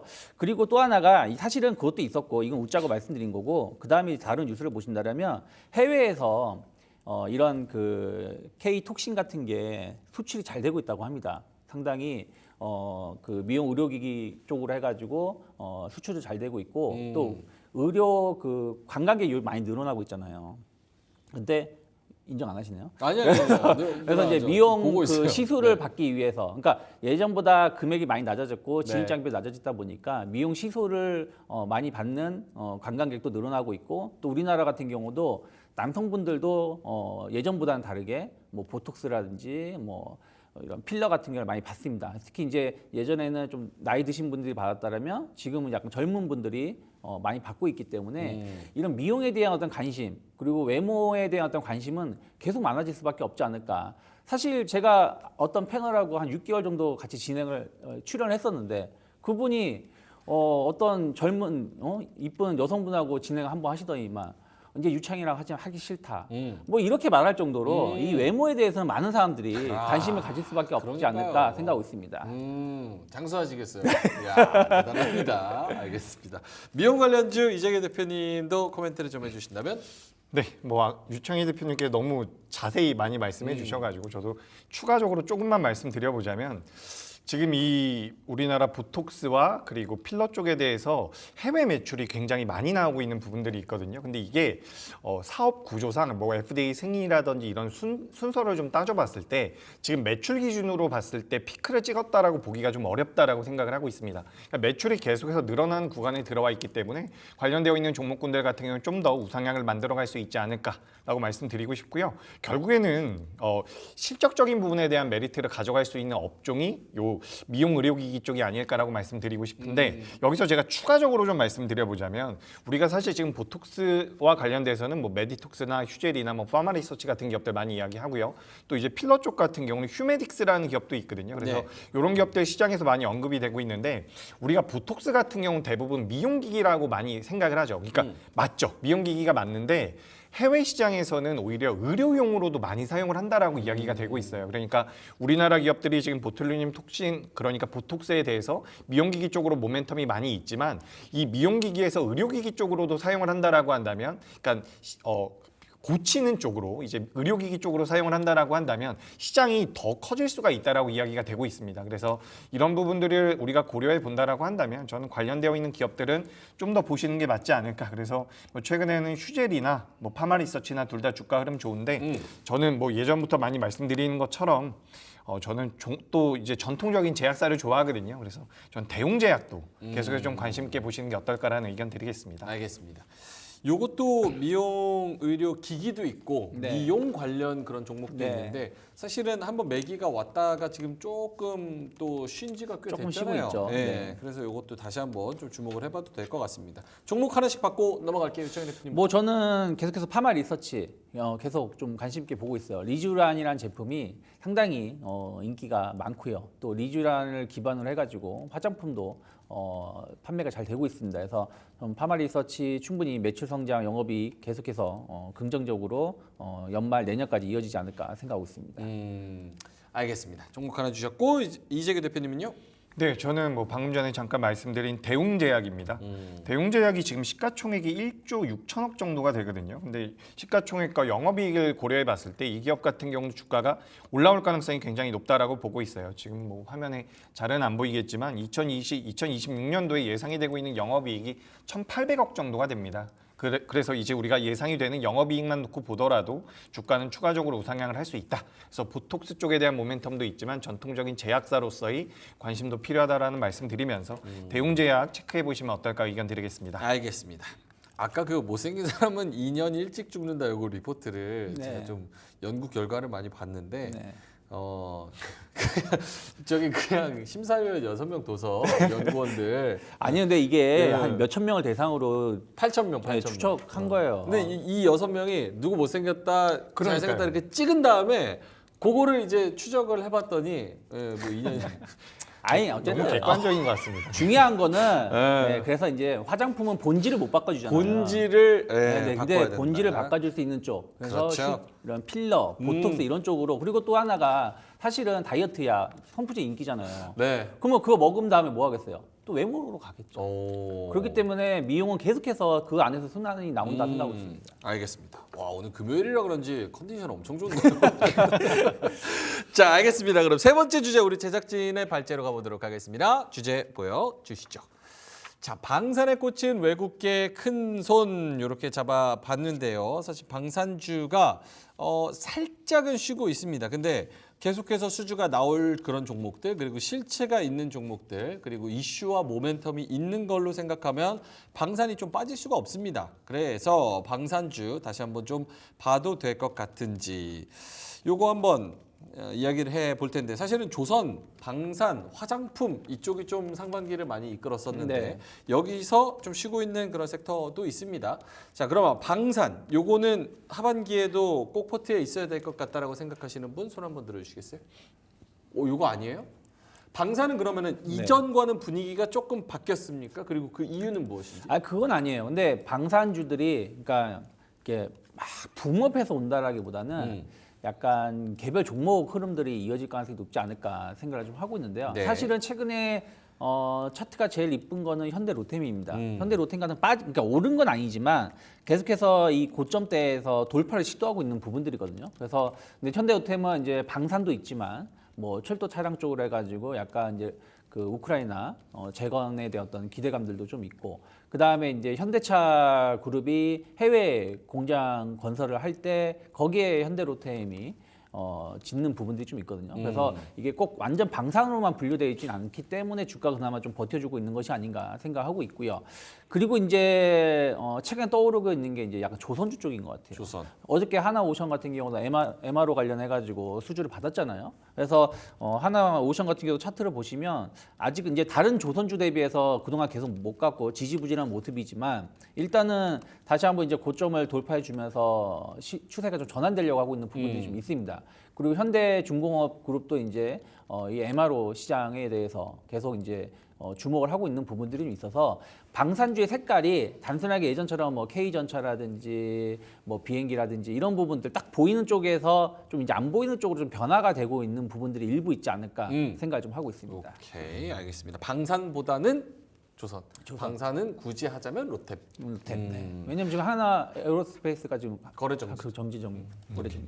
이재규 대표님도 방산 왜 손을 안 드셨는지도 궁금합니다. 일단 뭐 저는 상반기 때 좋았던 기업들은 좀 이제 관심에서 멀어지는 것 같습니다. 아, 그래요? 왜 그러냐면 이게 이제 업황이 좋을 것이다라는 이야기들, 그리고 뭐 수주가 계속해서 늘어날 것이다라는 부분들, 저도 동의하는 부분이지만 시장에 지금 들어와 있는 자금이 굉장히 제한적이에요. 그렇죠. 그렇기 때문에 저는 상반기 때 좋았던 업종들이 다 올라간다라고 보긴 좀 어렵지 않을까라고 생각을 해서 방산주들 같은 경우 좀 시차를 둬야 되지 않을까라고 말씀드리고 싶고, 방산 쪽에서는 저도 이제 현대로템을 긍정적으로 보고 있습니다. 그러니까 과거에는 현대로템이 다른 기업들에 비해서 주가름이 좀 약했거든요. 아무래도 철도 사업부가 있었기 때문에 어떻게 보면 좀 메리트가 떨어지지 않았나라고 생각을 하고 있는데, 철도 사업부 같은 경우도 지금 매출이 계속 올라오고 있는 부분이라서 저는 이제 현대로템 방산주 쪽에서는 그렇게 보고 있고, 그리고 방금 전에 이제 유창희 대표님께서도 말씀을 하셨는데 우리나라가 이제 이 MRO 시장 쪽에 대한 모멘텀들을 계속해서 가져가고 있어요. 그래서 HD 현대라든지 그리고 하나오션 눈여겨보시면 좋을 것 같은데, 저는 조선주와 방산주 놓고 봤을 땐 저도 조선주가 좀 더 그래요? 낫지 않을까 그렇게 생각을 하고 있습니다. 그래서 수주 잔고도 계속해서 나아지고 있는 부분인데, 다만 조선주를 매매하실 때는 지금 이제 워낙 강세가 좀 이어지고 있죠. 네. 이 부분들은 어떻게 보면 살짝 부담이 될 수는 있습니다. 다만 조선주들 같은 경우는 3분기 때 실적이 좀 안 좋을 거예요. 근데 4분기 때는 좋을 가능성이 높거든요. 그래서 지금부터 좀 조정을 받으면 조선주들은 좀 매수의 관점으로 보시는 게 어떨까, 이렇게 의견 드리겠습니다. 알겠습니다. 두 분 다 뭐 방산을 저희가 주제로 띄우기는 했지만 사실은 그것보다는 그거와 함께 갔었던 조선주가 다시 한번 좀 기회를 노려볼 확률이 높다. 알겠습니다. 자, 그러면 세 가지 주제 다뤄봤습니다. 제약바이오, 미용의료기기, 거기다가 방산, 이렇게 세 가지 이야기 해봤고요. 조선주도 살짝 곁들였네요. 5장 공략주로 넘어가서 마무리해보겠습니다. 두 분 오늘 가지고 오신 종목 대한항공이 있습니다. 이재규 대표님. 대한항공. 할 종목 그렇게 없었나 보다. 대한항공. 이재규 대표님 먼저 갈까요? 네. 대한항공 궁금합니다. 한 1, 2분 드릴 수 있을 것 같은데 투자 네. 포인트가 있을까요? 일단 제가 우리나라 시장에서 보는 과정에서 가장 중요하게 생각을 했던 게 그동안 금리 인하였죠. 금리 인하. 그래서 계속해서 성장주 보셔야 됩니다. 그래서 성장주 중에서 그동안 시장에서 부각되지 않았었던 종목군들 많이 말씀드렸는데, 지금 이제 시장에서 또 한 번 우리가 체크를 해볼 부분은 워낙 강세인 것 같아요. 그래서 워낙 강세 쪽에 대한 수혜를 받을 수 있는 기업이 뭐가 있을까라고 생각을 해보면 어떻게 보면 수출주와 반대되는 개념의 기업들이거든요. 그러니까 상반기 때 좋았었던 수출주가 아니라 어떻게 보면 내수주의 성격을 가지고 있는 종목군들을 봐야 된다라고 생각을 하고 있는데 대한항공 같은 경우는 워낙 강세 쪽에 대한 수혜를 받을 수 있고 추가적으로 이제 유가 하락 쪽에 대한 모멘텀까지도 받아갈 가능성이 있다라고 보고 있습니다.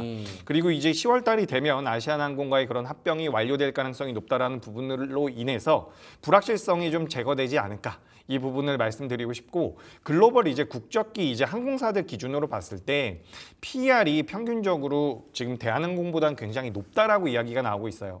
그러니까 비슷한 업종을 영위하고 있는 다른 나라 기업들에 비해서 대한항공 같은 경우는 PBR이 7.6배 정도 수준이거든요. 그래서 이걸 고려해 본다라고 한다면 글로벌 기업들과 비교했을 때 같은 평가를 받으려면 현재 대한항공이 22,000원인데 거의 3만 원 정도의 가격이 나와야 된다라고 합니다. 그렇기 때문에 지금부터 어떻게 보면 주가의 상승 여력은 좀 남아있지 않을까.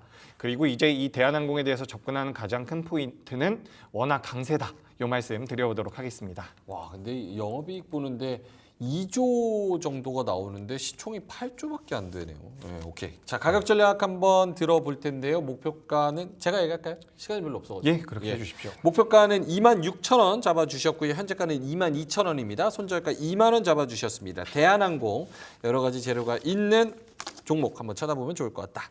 자, 알겠습니다. 유창희 대표님의 네. 코리아 FT 한 1분 드릴 수 있을 것 같은데요. 이번에 현대차가 인베스터데이에서 하이브리드 차량을 7종에서 14종으로 늘리겠다고 했고 이제 제네시스 브랜드도 하이브리드 차량을 도입을 한다고 하죠. 그래서 이 하이브리드 관련해서 성장세는 좀 더 이어질 수밖에 없지 않을까 생각을 좀 하고 있고요. 뭐 그 코리아 FT 같은 경우는 2분기 실적을 본다라면 전년 대비해서 매출이 14%밖에 안 늘었지만 영업이익이 한 150% 이상 늘어났습니다. 이게 왜 그러냐면 하이브리드에 들어가는 캐니스터의 사용량이 증가하고 있고 또 이게 약간 좀 더 좋은 제품으로 들어간다고 합니다. 일반 차량보다. 그래서 그로 인해서 영업이익률이 높아지고 있는 부분들인데 주가는 아직 그런 것들이 덜 반영되고 있는 것이 아닌가 생각을 좀 하고 있습니다. 그래서 전 충분히 최소한 지난번 4월달 고점 때 8,000원 이상으로 전 충분히 갈 수 있다 생각을 좀 하고 있고 지금은 약간 뭐 조정을 준다고 하더라도 6,000원만 크게 이탈하지 않는다라면 분할 매수해 볼 수 있는 위치가 아닐까 생각하고 있습니다. 가격 전략 1차 목표가 8,000원, 손절가 6,000원 이렇게 잡아주셨고 매수가는 현재가로 잡아주셨습니다. 자, 그러면은 두 분과 함께 여기서 좀 인사를 드려야 될 것 같습니다. 오장 공략주 코리아 FT 그리고 대한항공 이렇게 두 종목 잘 살펴보시면 좋을 것 같고요. 또 9월 달에는 두 분과 함께 다음 주 이제 9월에는 조금 더 새로운 마음으로 더 파이팅해서 더 유쾌하게 좋은 정보 드리도록 최선의 노력을 다하도록 하겠습니다. 자, 이재규 대표님과 유창희 대표님 그리고 저는 여기서 인사드립니다. 오늘도 끝까지 함께 해주셔서 대단히 고맙습니다.